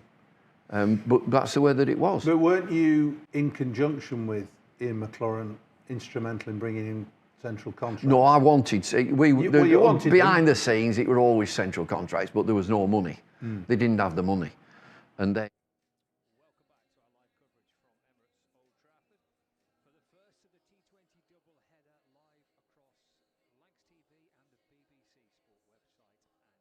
Where we have a resumption in play, but a really significantly reduced game of T20 cricket. But we do at least have a game to be played. Essex resuming on 24 for 2. Our viewers who are eagle-eyed watching the live feed on Lancs TV will see that this has been reduced to 8 overs per side. So we've had 5 overs of the 8 allotted for Essex. So reduced from 20 overs to 8 overs. They're 24 for 2 with Maddie Penner on 4 and Cordelia Griffith on 2. Scott Reed and Alison Byrne with you in the commentary box here. We're going to hear from Paul Shaw a little later on. But at least we're going to get some cricket, Alison, after a Yes, patient wait. I'm glad to hear that, because at one point it was looking very, very doubtful. So yeah, 8 overs, not ideal, but as you say, neither team will want a tied result. It's no good to either team, that. So game on. Change your bowler by the looks of it, I know. Yes, Alana King. Because Cross was just about to come in and bowl at the interval, but she hadn't actually bowled. So interesting that they've gone with a leggy at this point. Well, the number of overs allocated to each bowler will be adjusted too as well. So there might well be with Norris bowling 3. I don't think she can bowl again. So that'll come into the equation. Here is Alana King then to get us back underway and bowling, and that's driven down the ground by Griffin through straight mid-on and scooped up on the boundary. So a run added straight away. So not easy, this is it for Essex. I know they've got a couple of overs left. Things will get kind of adjusted to on the Duckworth-Lewis-Stern method at the end of the 8 overs. So there's lots of extra kind of complications to factor in. Plus, as we can see there, a rather slippy ball, it would seem. And the fielders are pushed back on the boundary, so obviously out of the power play. Yes, the power play has been reduced to a very exciting 2.2 overs. Yeah, she's got 4 players on the boundary in front of the bat. That's chipped to square leg and gone. And Ailsa Lister takes her second catch of the match, and Alana King strikes at the start of this resumption, and it's Maddie Penner that's been dismissed, caught at square leg. Essex now 25 for 3. Wow, what an impact. Yeah, not easy for either team actually coming out after a break like that into a potentially quite cool environment. Maybe the hands aren't quite warmed up, so Lister's done remarkably well today with her fielding, hasn't she? It's 2 really great catches. Yes, Lauren Winfield Hill was the catch as well before the rain came, which was a very impressive catch, diving forward, fingers under the ball, managed to grip hold of it and not drop it as she hit the surface. So yeah, a couple of good catches by Ailsa Lister. First wicket for Alana King, 25 for 3. So yes, it's odd that these Duckworth-Lewis-Stern games get effective because scores will be adjusted because there's all sorts of different kind of limitations with Essex starting out thinking they'd have 20 overs and have been reduced down to 8 overs and all that jazz. So we'll have a clearer idea as to exactly what Lancashire Thunder will be chasing at the end of this 8 overs when that gets assessed. It is Joe Gardner, who's the new batter. King in bowling, and that's a little shimmy down the pitch. Oh, she's hit it straight up towards the non-striker. And they've scrambled through for 1. Almost taking out Cordelia Griffith at the non-striker's end. They've got through for a single. So 26 for 3. We're halfway through the 6th over. It was quite heavy at times, the shower that forced the players off. Ground staff dragging out the sheets to protect the square and the bowler's run-ups. Here's King in bowling. That's flashed. It's in the air, but it's safe enough. It's a lovely shot. It's going to be 4. Lifted out towards deep square leg. 4 for Cordelia Griffith, and the score moves to 30 for 3 now. Yeah, of course, every run's psychologically worth 2 here, isn't it? Because they know that Lancashire have got some strength and depth in their batting today with Kestavan coming back in, Jones, Lamb.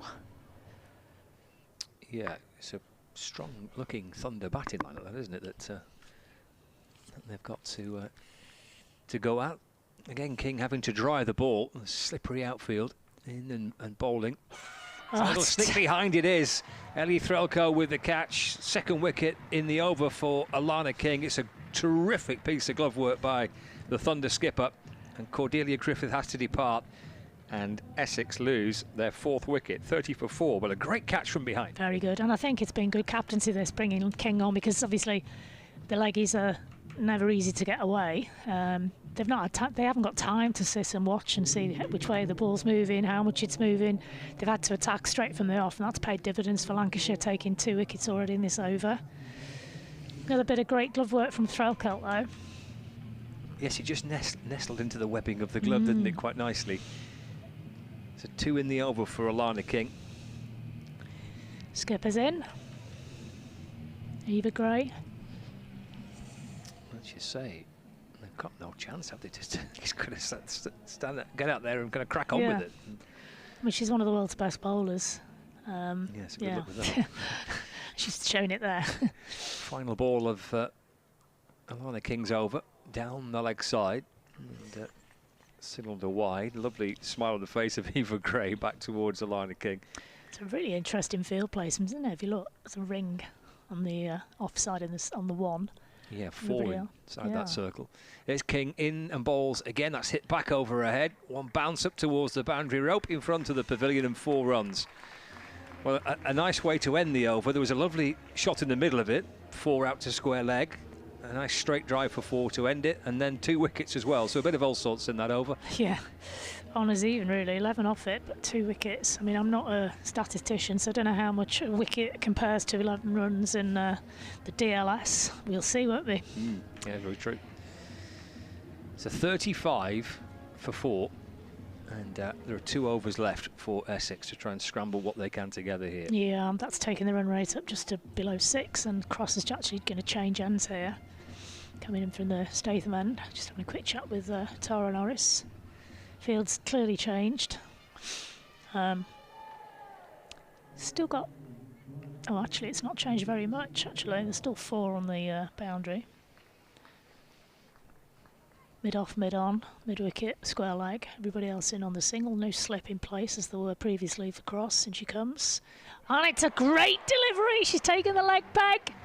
Big swipe and a miss. Fresh air shot. And Cross has done the job. Big smiles.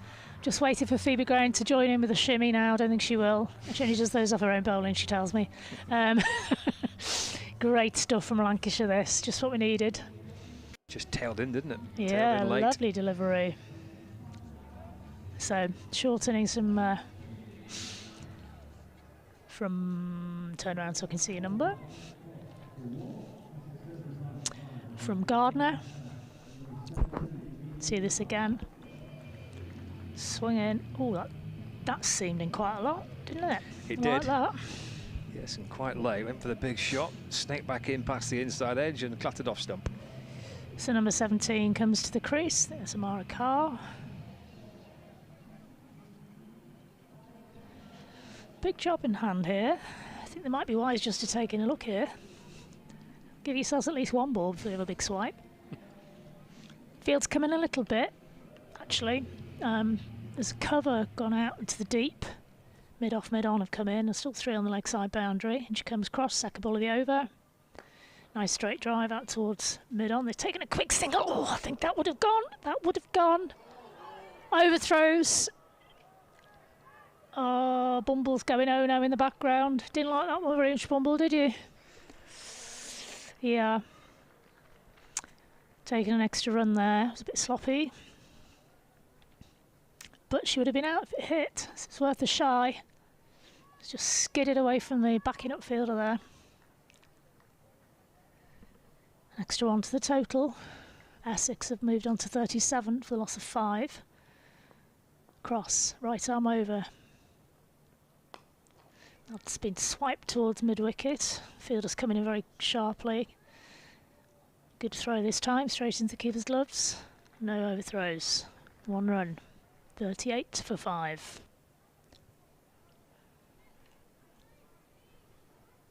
Gray's on strike. 4 off her 1 delivery so far. 400% strike rate. That's not bad, Scott. I'd take that. Cross to Skipper Gray. She's gone for a big swipe again. There's it taking the edge. Yes, it has. Big smile from Threlkeld. Another great catch there from Skipper.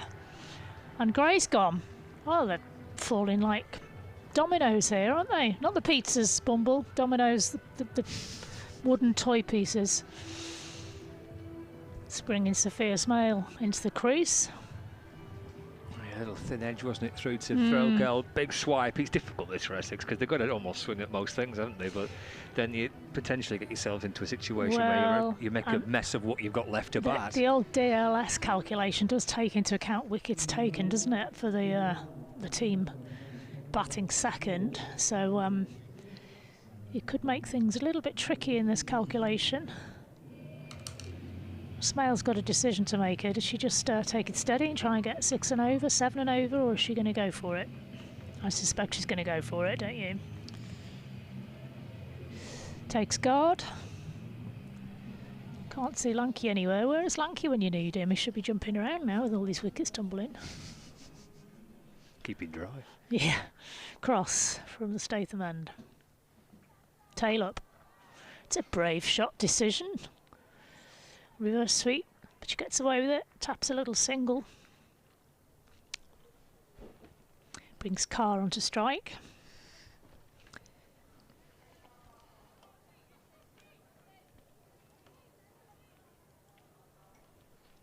Cross takes her time, turns. Past the bowler. Little shot into mid-wicket there for 1. Oh, they're going for 2, they're going for 2, they're going for 2. Oh, she's got to go, got to go. No. Well run. It's always well run when they get in, but it was a close one, but they've got to go for these at this stage. That's the end of the over. The score is 41 for 6. Well, that's a very busy state of play, isn't it? A little flurry of wickets, some big swipes. Yeah, and it's worked out quite nicely for Thunder because of these 3 overs that Essex had to bat, 2 of them can be bowled by Alana King, which has worked out quite nicely for Lancashire Thunder. Very nice. Well, they're glad they held her back now. Yeah, Mind you, the seamers were doing so well before she came on. They didn't really need to bring Alana King in at any stage earlier on before they went off for the rain break. Here she is and bowls to Smale on the reverse, trying to get the ball away fine down towards the boundary, but taken by Ellie Threlkeld. So again, it's this slightly peculiar looking field because actually it's now been changed. One of the fielders inside the circle on the offside, just dropping back towards the point boundary. So there's 4 still inside the circle on the offside, 3 on the leg side boundary as well. Oh, it's played back towards King, but it bursts through her fingers from Smale. She'll get a run for it, moves to 2. It's 42 for 6. It's hit pretty firmly back to King. Yeah. They're tricky at the best of times, but the ball's wet, the hands are probably cold. There's King around the wicket, bowls to Carr, swept, it's in the air, it'll bounce in front of Lister. And I'll be worth just the 1, but so there, Elsa Lister just slipping on a slightly greasy outfield. She's been impeccable in the field today as Elsa Lister. Not had a lot to do, but everything she's done has been, well, 10 out of 10. Yeah, a couple of catches. Good work there on a slippy outfield. 3 balls to go. Low full toss in the end as Smale hits it back over King's head. And they'll come hurrying back for 2. That's nicely run as the throw comes in from the long on boundary. 45 for 6. 2 balls remaining of the 8th over. And indeed the final one for Essex. Here is King over the wicket, bowls again. Oh, that should be out towards mid-off. Oh no, in the end it just dipped, I think, to be fair. Just a fraction in front. For a second, looked like a 3rd wicket that for Alana King, but just at the last moment dropped as it headed towards Tara Norris. So a run. 1 ball left to go of the innings. 46 for 6. And here's King in to bowl it. That's pulled out towards the leg side boundary, out towards deep mid-wicket. The Maz will try and come back for 2. Throw comes in, she will be run out, but that is the end of the over. It's the end of the innings. So I think that's going to be 47, isn't it? 47 for 6 at the end of it. Should be. Scoreboard's not quite caught up with you yet, Scott, but it should be. So it's 48 to win from 8 as it stands, but that will be readjusted. That will change that target once the DLS calculations have worked their magic. Yeah, we'll have to wait and see. But I think Lancashire will be pleased with their work there. Yeah, I think they will. Yeah. I mean, that's pretty awkward, that wasn't it, for Essex to come out. You've got 3 overs left. You've absolutely no idea. I mean, it's just a mad scramble for what they can get, really, wasn't it? Absolutely. So they're just bringing on the old roller, ready for the 2nd innings. the brush is coming out, tidy up the bowlers' run-up areas and the popping crease, etc. A bit of paint maybe on there. I think we're going to get a little bit of reaction as well. Just waiting for that. Yeah, it looks like maybe Kate Cross is heading over to Fraser Dainton, I think. I've just lost sight of who that might be, actually, but yeah, I think it is. Paul's down there as well. Okay. We'll see if we can get a bit of reaction from outside in the next few moments. Oh. Just yeah, so 47 for 7 is what they're finished on. And are we heading outside? I'm not sure if we are. We are heading outside. Okay, let's see if we can get some reaction. Here's Fraser, I think, with Kate Cross. It is with me now, Kate. Strange kind of an innings, I guess, with the rain break and what have you. How was it for you? Yeah, I think innings like that are always a bit difficult. Obviously the momentum changes and shifts, but I thought the way we went back out after quite a long delay was exceptional, really. I think Kingy set the tone with how she bowled that first over. But yeah, I think if we'd have known that it was going to be an 8-over game at the start of the day, we'd have taken that score for sure. Yeah, it completely changes the dynamic, doesn't it? How difficult does it make that for you to make decisions? No, I think it actually clears it up a little bit, because suddenly you go into the death a little bit. You've got 3 overs, you know that the batters are going to come out and attack you, which is why we spoke about starting fast, and Alana, I thought, set the tone perfectly.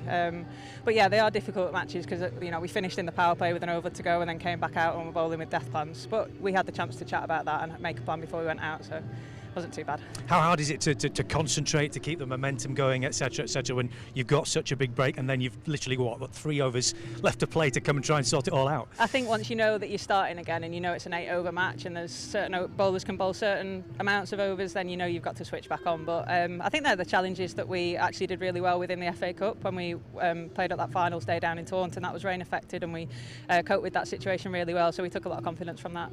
Another couple of wickets for yourself, which is always nice. Yeah, it's lovely to take some wickets. I've not played much here at Old Trafford this summer, so yeah, it was lovely to come back out and obviously impact the game. That's what you want to do as a bowler. The slide rule will be out and the calculations will all be done in terms of what sort of total you need to chase now, but with 8 overs to play and that kind of a total, how confident are you you'll be able to chase that down? Yeah, I think wickets with DLS always help you, so I know that, well, I obviously don't know what the score will be, but I know we've got 2.2 overs of power play, so I think it's just going to be smart cricket. You know, I think how we bowled in the power play was exceptional and actually set that innings up, because that put them on the back foot. You know, we weren't bowling at Lauren Winfield Hill with 3 overs to go, so hopefully Lammy and Eve will go out there and be smart and hopefully knock this total off, because we need a win on the board. We wish you the best of luck. Thanks very much indeed for joining us, you. Kate. Let's bring Paul back in. Paul, it's Kate Cross just summed it up very nicely there. A really strong, good, smart performance by Lancashire Thunder today. Yeah, I think so. I think they dealt with the conditions firstly really, really well, and all 4 bowlers, Cross, Norris, King and Graham, I thought bowled really well today in the conditions that we had. Pretty tough for Essex, wasn't it, in you know, difficult conditions in which to bat on and then coming off the pitch and resetting themselves. But the one thing that I picked up from the Lancashire team and from Kate Cross is that there've been a couple of times this year where they've been off the park because of rain, certainly the County Cup on that finals day. So, you know, that little bit of experience will have helped them actually come back on and perform the way they did, because when they came back on for those 3 or so overs, I thought the bowling fielded exceptionally well. 20 for 2 before the rain break. The damage was done in a way, wasn't it, when Phoebe Graham sent McLeod's stumps flying, and then a great catch from Lister off Norris as Winfield Hill went early doors as well. To get those 2 out early doors, that was always going to be a massive help, wasn't it? Yeah, absolutely, and we know that Essex have got a couple of players not available because they're playing in the representative game for England. So with that in mind, reliant heavily on Winfield Hill and also McLeod. So getting those 2 wickets early within that power play was a massive positive move for the Lancashire women's team, and really a big blow really for the Essex team as well. There we have it for the moment then. Not long till we get the second part of this game underway. Only 8 overs for Lancashire to try and knock off this total as soon as we know exactly what it is. Second half of this game coming up shortly.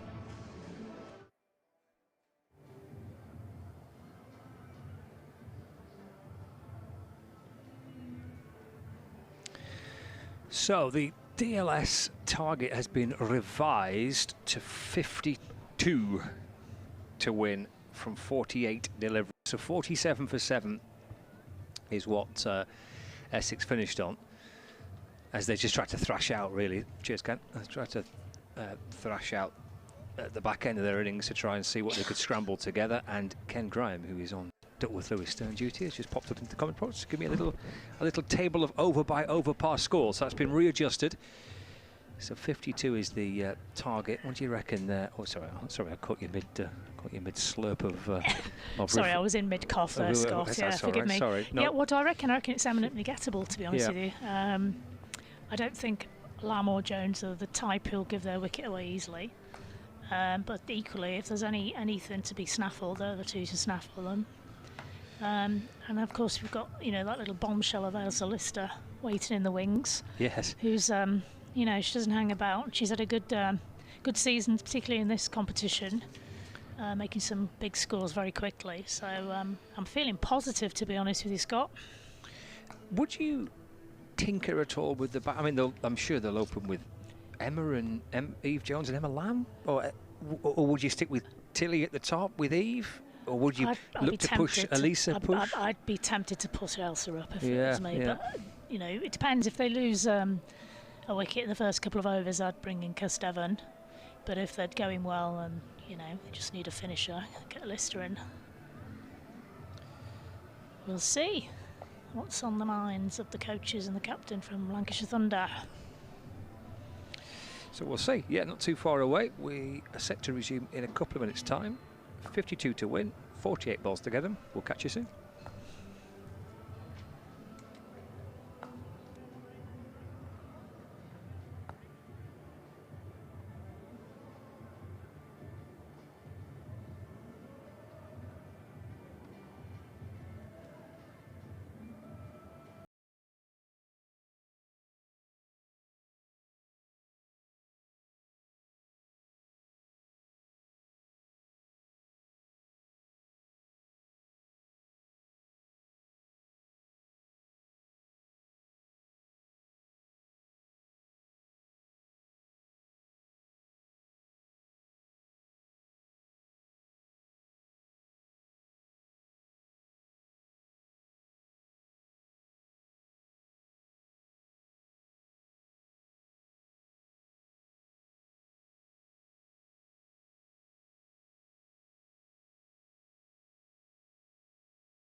L is for the way you look at me.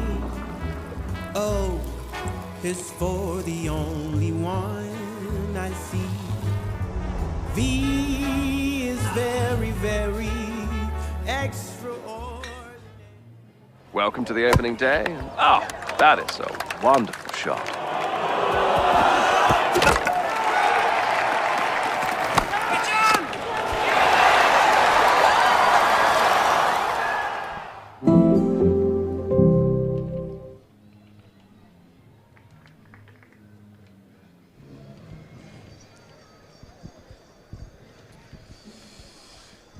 Ladies and gentlemen, once again, please welcome our umpires for the day, Naeem Ashraf and Grace Banbury, and please give a warm welcome to our visitors this afternoon, Essex women. And Emirates Old Trafford, once again, please give a huge welcome to the opening batters for Lancashire Thunder.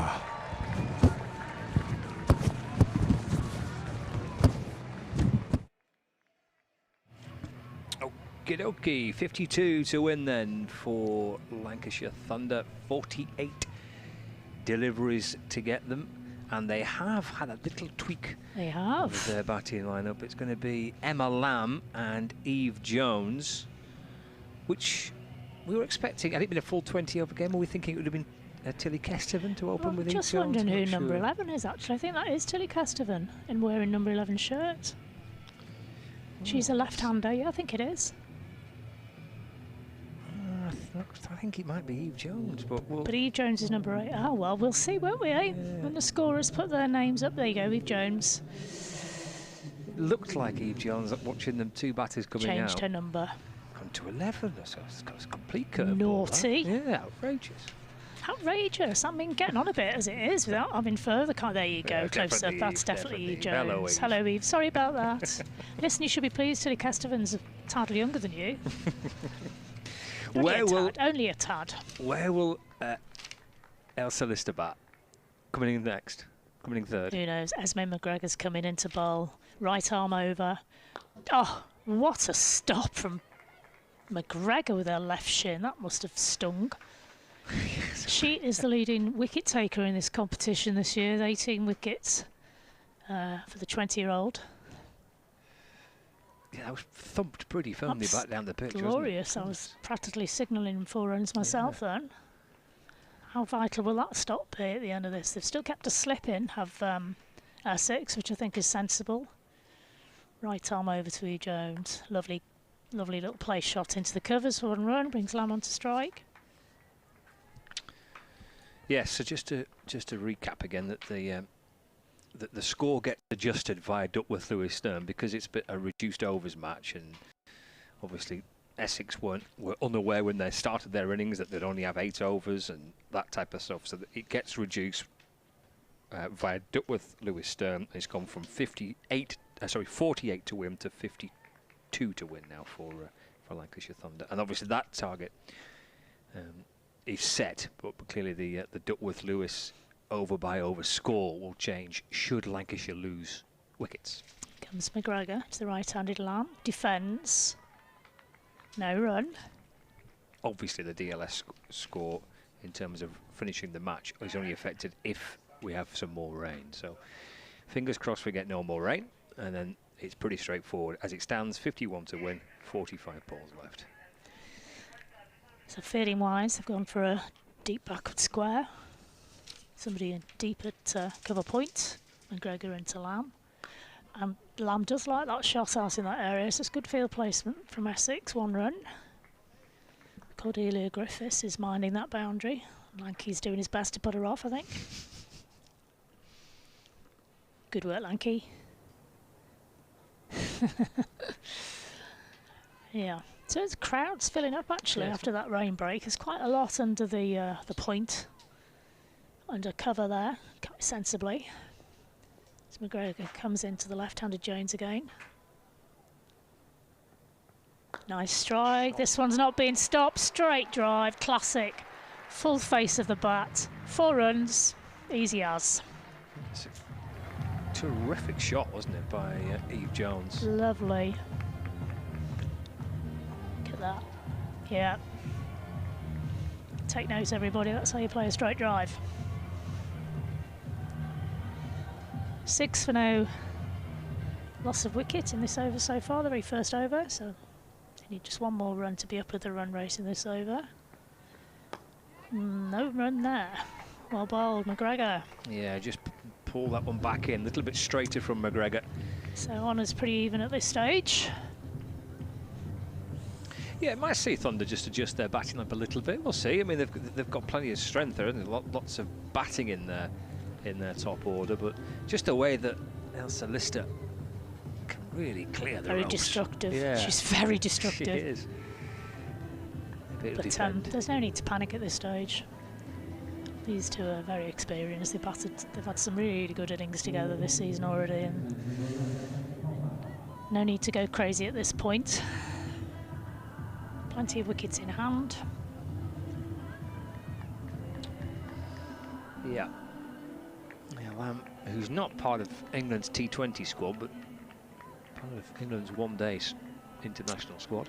Kate Kopak is taking the Jimmy Anderson end. We've got a lot in common. We've played for Cheshire for a few years, and Kate's a Cheshire girl. Into Lamb. Just angled him towards a forced to defend, actually. Just drops the ball into the offside. Smell comes up from cover to field. There's no run. 6 without loss in the second. Lamb on 1, Jones on 5. Got 2.2 overs of power play. I get far too giddy when it comes to 2.2 overs. Calm down, Scott. Anything that ends in a point something for power play. It's Kopak in on balls to Lamb. Oh, dangerous game. Playing it short to Lamb. It just helps it on its way down towards the fine leg boundary for 4 more. Into double figures now, Thunder. 10 without loss. Shimmy down the pitch and just turned it around the corner for 4.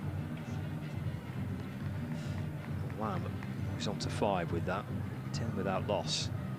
The 2 fielders outside the circle are leg side and offside, so 1 in front of square on the offside boundary, 1 behind square on the leg side boundary. 10 for no wicket. Thunder. Here's Kopak for Essex in and bowls. That's cut towards backward point. Fielded just backward of point, and there's no run. Field does suggest that she's not going to be looking to pitch it up. She's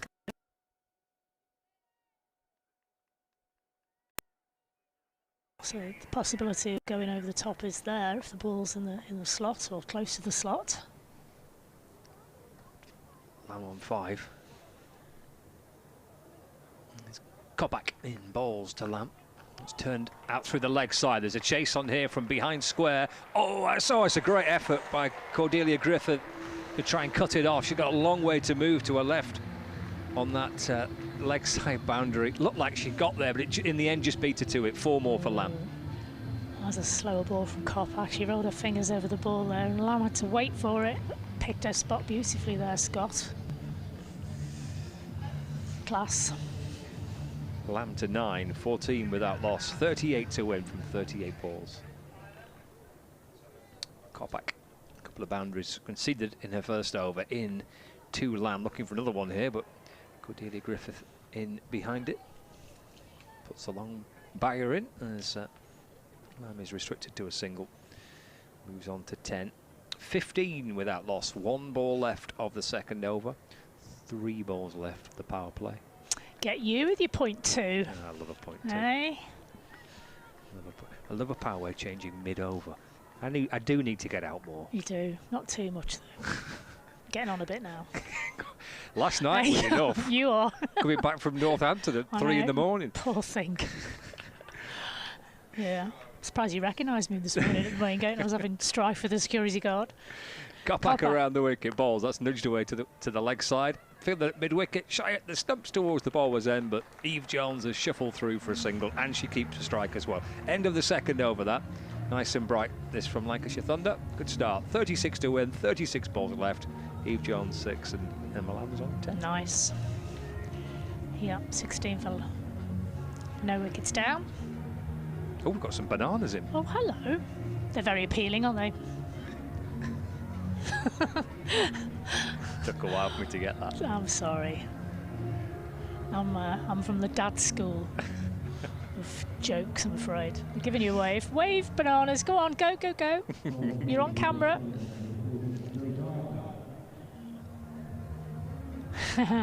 Kids are in. Ground's filling up. The music's blaring.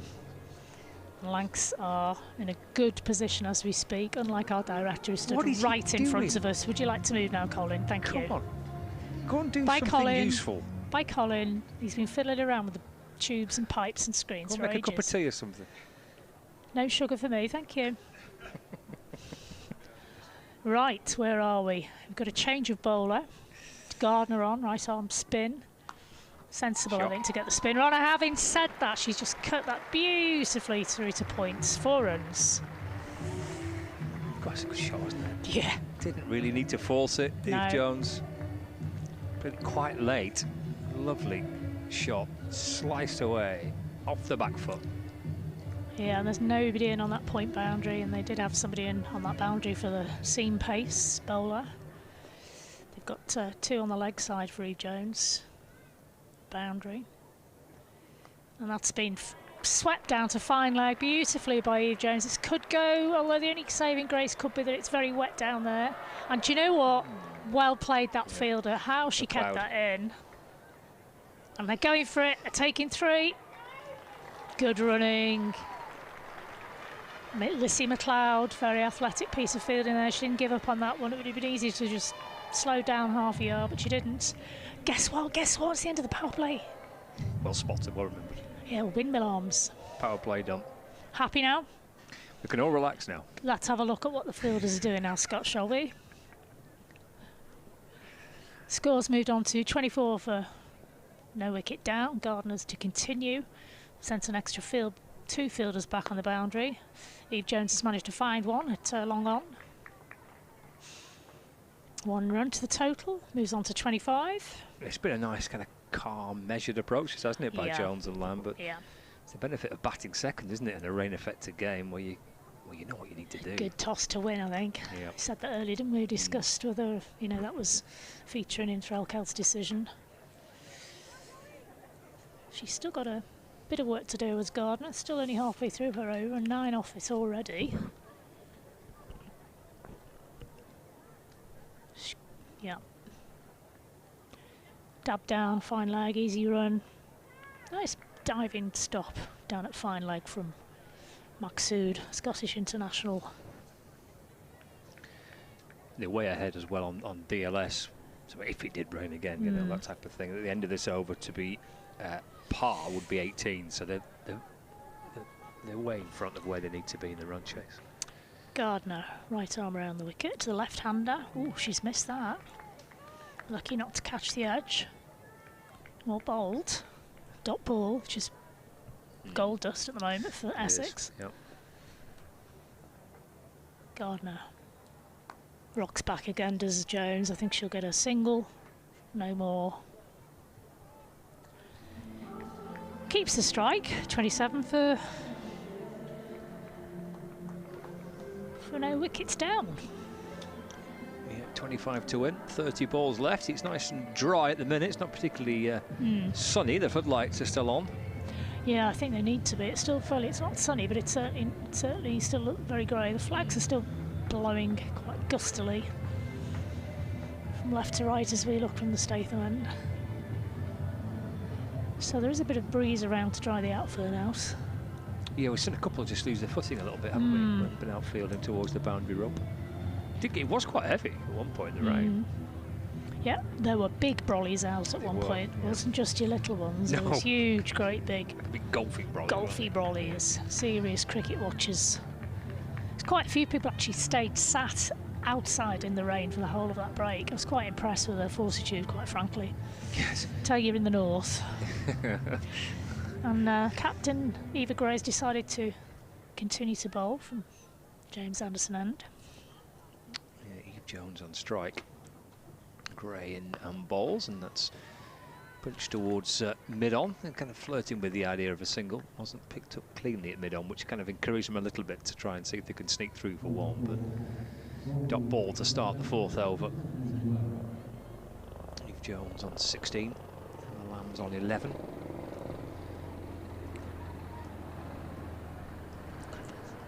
Comes Gray. In and balls to Jones. Thrash that one down towards the backward square leg boundary. Gets a single, moves on to 17, 28 without loss. No, and they don't need to do much more. It's under a run of ball to win it from here. I had a little bit of a panic then because I thought I heard the covers warming up, but there was a helicopter flying overhead. Yeah. So phew. Thought we were going to get rain again there. Helicopter circling around. There's Gray into Lamb. Completely cramps her for room. She's no option really but to bring the bat down and defend it. Nice delivery from around the wicket to Lamb. No scoring options there. Dot ball, 28 without loss. 24 from 27 is the equation for Thunder. Lamb and Jones have had a very solid start with plenty to come if required. Yeah, it's that sort of total. You don't need to go at it rashly, do you? 6, 7 and over is not. Comes Gray, balls to Jones, just drops it into the onside, and they agree that there's a quick single there. Yeah. They're almost at the point, well, they are at the point that they can do this in singles, to be fair. Yep. No risks needed to be taken. Helicopter's doing it's another. Coming back.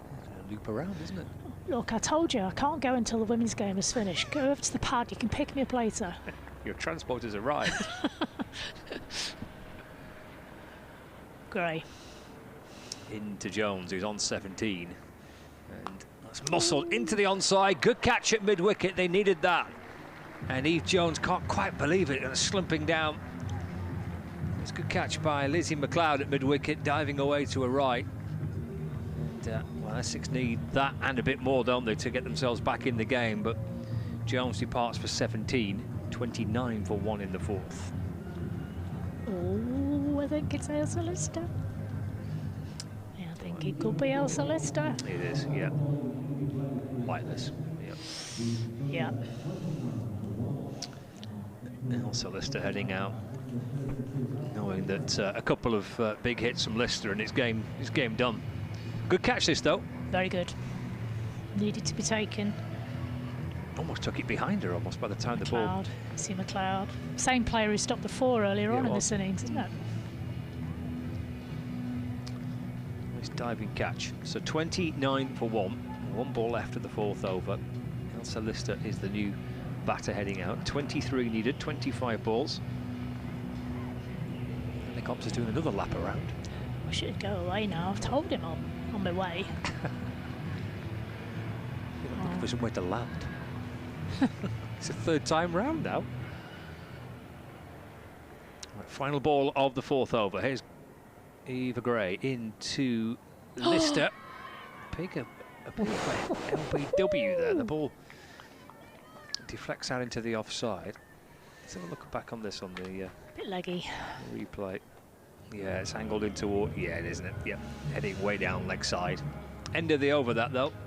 They're trying to keep the fingertips in the game here, Essex. They know a couple of boundaries would push it away from them, but a couple of dot balls and a wicket or 2 more, and it's game on, isn't it? 29 for 1 after 4. Yeah, but the run rate will, however long she's in for, the run rate will not drop below 100%, I can tell you that now. If she's in for 3 balls or 25 balls, it'll still be a good run rate. Only one way to play, really, isn't it, from Lister? Top of the averages, top of the strike rate. Interesting. She's got 230 runs in this competition this season for Lancashire Thunder, averaging just under 60, striking at 174. So she rattles on with it. So it's up to Maqsood, taking her turn from the Statham end. Right arm, leg spin bowler, right arm over the wicket as we're joined by Paul Shaw. First ball of a, to full toss. I think she might have got enough on this. No, great sliding stop on the leg side boundary. Thunder are going to take 2 for this. Total moves on to 31 for 1. Hello, Paul. Welcome back. You haven't brought the rain with you this time, so well done. I'm just managing to hold the rain off at the moment, and hopefully there'll be no more today. So Lamb's on strike. Second ball of the over from Maqsood. Better ball. Got it to pitch this time. Lamb takes a stride. Fails to get that one off the strip. Score remains on 31. Oh, false start. Dead ball signalled by the umpire. Maqsood perhaps lost her run up there slightly.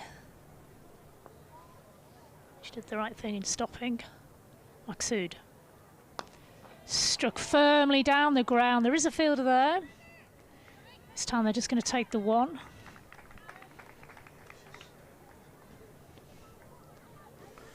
Maqsood's readjusting her field slightly, bringing in the square leg onto the 1. She's took a player down the ground at long off.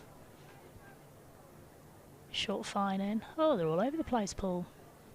Don't blame them for taking their time though. They haven't got an awful lot of runs to play with, so you've got to make sure that you're absolutely happy with your field before you bowl. You know, curse yourself if you're not. Leg side, it's going to be doubled down. I think they'll take a quick single here. It's a fine leg on the 45. Scores on 33.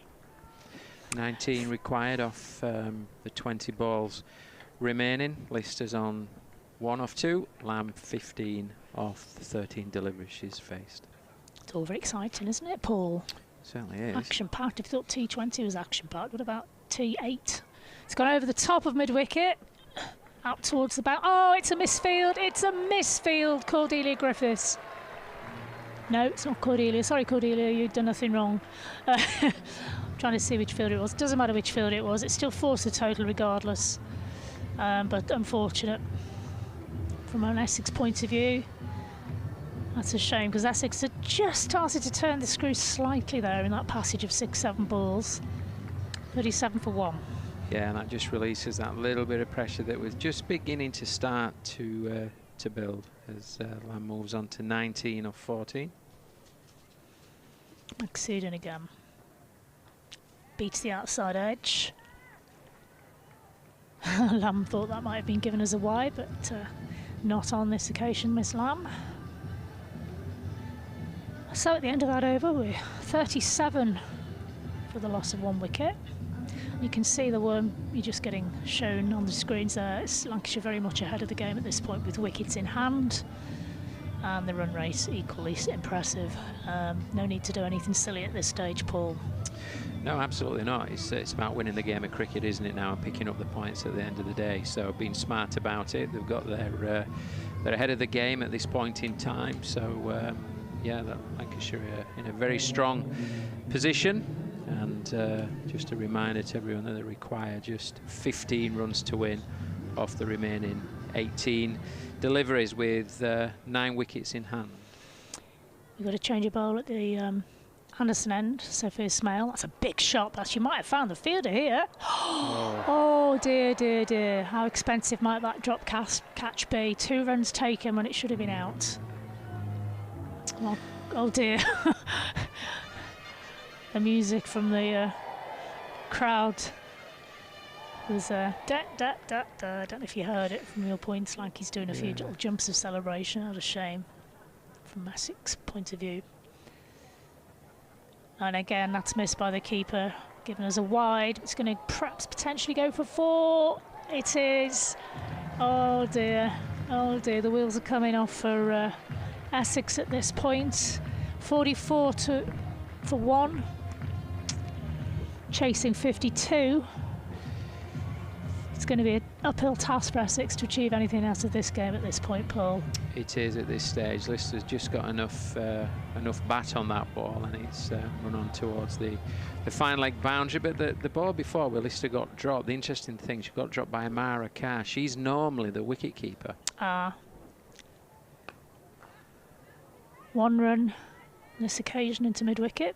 But with Essex signing Lauren Winfield-Hill, the former England player, and the Yorkshire batter wicket-keeper, that's why Amara Carr's out there today. And normally she would have the gloves on. So very different scenario, isn't it? Fielding on the boundary and fielding when the ball's coming straight into your gloves more often than not. So just 7 runs required off 16 balls remaining for Lancashire. Here at a pretty grey Old Trafford. Emirates Old Trafford is covering a cloud. And they've taken that quick single into mid-wicket again though, which is sensible play. Gaps are there for these quick singles. That's one of the things that's been pleasing this season as I've watched the Lancashire women's team, is that they're obviously looking to play really positive and score boundaries, but they're rotating the strike very well too and picking up quick singles. Yeah, again, isn't it a perfect example? Oh, having said that, Lister made pretty sure by running in an exact straight line, she knew where that ball was, and she was like, I'm going to cover those stumps. It's going to hit me in the back before it hits the stumps. Well, if Winfield-Hill had have hit here, I think Lister would have been in trouble. Yeah, should have been in trouble with a direct hit. But the intent is good. Both batters are looking to rotate strike and pick up as many singles as they possibly can. Just a reminder, 5 runs required for Lancashire to win this game. Left arm round the wicket. Good piece of fielding. Oh, hello. Oh, that's gone, isn't it? Yeah. Oh, okay, well, no real need to do this at this stage, but they were keen to get it over with, and they've taken that attempt at a second run, and that's Lamb run out for 20 off her 16 balls. Yeah, she put in a good slide as well, didn't she? Yeah, good effort, good fielding. Yeah, should be disappointed. No batter likes getting out. Certainly MLM doesn't like Well, getting out. not when you're on the verge. Never mind. You only need 5 runs off 2 and a bit overs. Never mind run out, but look, at the end of the day, she is run out, and maybe she could have been a little quicker in that turn. This is interesting. They brought in Alana King. She's a big hitter though, is King, isn't she? She can find the boundary. So they've brought in experience over youth, I feel, at this point in the game. Certainly have, and yeah, Lancashire scores 48 for 2, requiring 4 runs off the remaining 13 deliveries, with 8 wickets in hand. Lister's not out on 4 of her 5, and King has just joined her at the crease. Last ball of the over from Smale. Right arm around. Ooh, what are you doing? What are you doing? And King's just sent Lister back, and they're practically shaking hands. They've got a wide anyway. 48 for 2. Less said, best mended. They're laughing about it now. Well, hopefully they're laughing about it now. Well, we're both having a conversation. But he was Lister's call. It's Lister's call. Smale gets another ball for that wide. Let's hear the call. Nice strong call this time from King. Lister responds immediately. 1 run, 49 for 2, 3 required. Hello, Scott. 50 for 2, beg your pardon. Hello. 2 required. Yes. Paul's gone Success for to his Thunder. end of game interview, I believe. And it kind of keeps them in, doesn't it? It keep them if they can beat the Bears tomorrow. That definitely keeps them in, doesn't it? Yeah. Because it's 4 points. It'll be 4 points You know, today. it suddenly dawned on me that they might even be pushing for the bonus point here. Yeah, that's a good shout. I get confused by bonus points. Yeah, 1 point. They need to have a better run rate, 1.25 compared to 1. Not brilliant at mental maths, even though I teach maths. I don't normally have to do my mental maths live on air to Lancs TV, but there you go. But certainly that doesn't surprise me why they brought Lister in, King in, up the order, because they'll be trying to get this done really quickly, I would imagine. That bonus point could make the difference between qualifying and not. So they need to get this done as soon as. That's probably why they went for that second run when they did. Makes sense now when you think about it. Number 10's into bowl. Gone for it again. That's going to go for 4 somethings, whether it's 4 leg buys, 4 runs. That's it. End of game. Well done, Lancashire. Be interesting to see if they get the bonus point. So, yeah, a short but very sweet game from Lancashire's perspective. Very much needed that win to stay within any shout of winning the game. You can see the players on the bench there. They're really thrilled with that. Kestervans doesn't look too upset to have been pushed down the order slightly. Yeah, it's a job well done. Yeah, good job, well done. Very professional job, actually. Only losing a couple of wickets in that run chase. And doing it with, well, nearly 2 overs to spare. They've nearly done it, haven't they? They've just missed out on the bonus point, I think. Because they needed to do it within 6 overs, and it was six overs, 1 ball, I think, if I'm not mistaken. Right. So that explains why they went for that second run with Lamb. And they're probably aware of that, weren't they? Well, but it doesn't matter. They'll take the 4 points. 5 would have been nice, but 4's superb. Yeah, as you say, that's all you can do really. It keeps them just about in the competition. They'll need to go again tomorrow to keep this chance of trying to qualify still going. After it being a shorter game, I don't think they'll be too tired. And they're at home as well, so they're here again, so true. That's good stuff. Yeah, with 1 o'clock start tomorrow. So players shaking hands, job done for Lancashire Thunder. But Duckworth Lewis revised target to win of 52, and got there with time to spare. Some good work with the ball by Elsa Lister at the very back end of the Essex innings when we came back out to resume. I think we might get some reaction before we... That was a wide. Does that count as a ball? We might have done it at the bonus point. We'll confirm that. Here we go. Let's get some reaction from outside. Here's Fraser.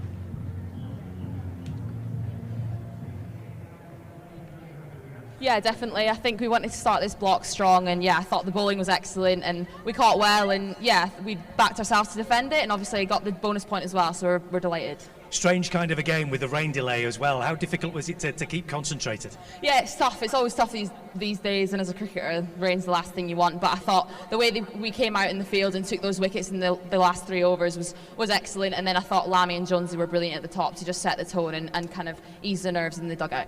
Yeah, your bowling unit in that second spell did a really important job, didn't they? Yeah, definitely. I thought everyone played their part and everyone kind of chipped in with the wickets, and yeah, I think we're really happy with that.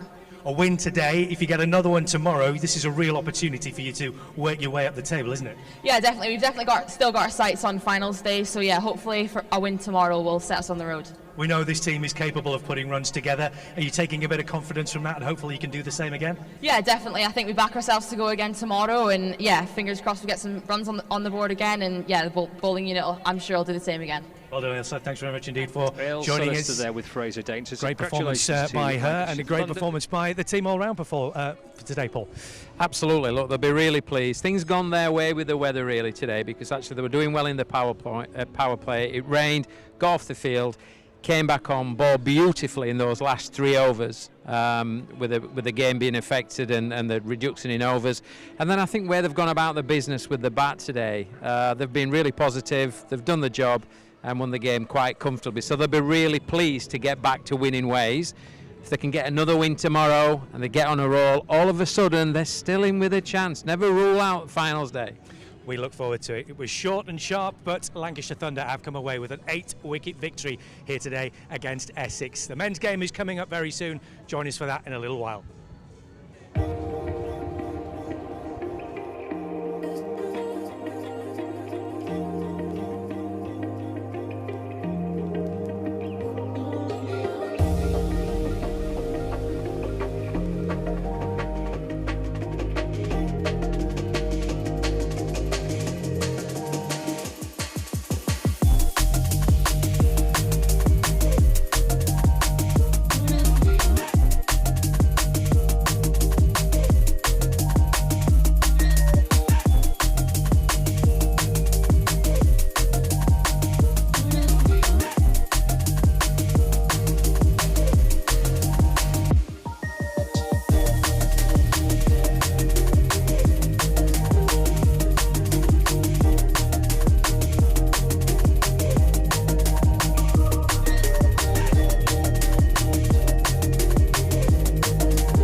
was no professional women's cricket.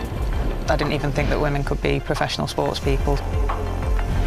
Especially early on, it just didn't really seem like there was a career in it. To support myself around cricket, I had to work at the petrol garage. I was the only girl, so I stood out.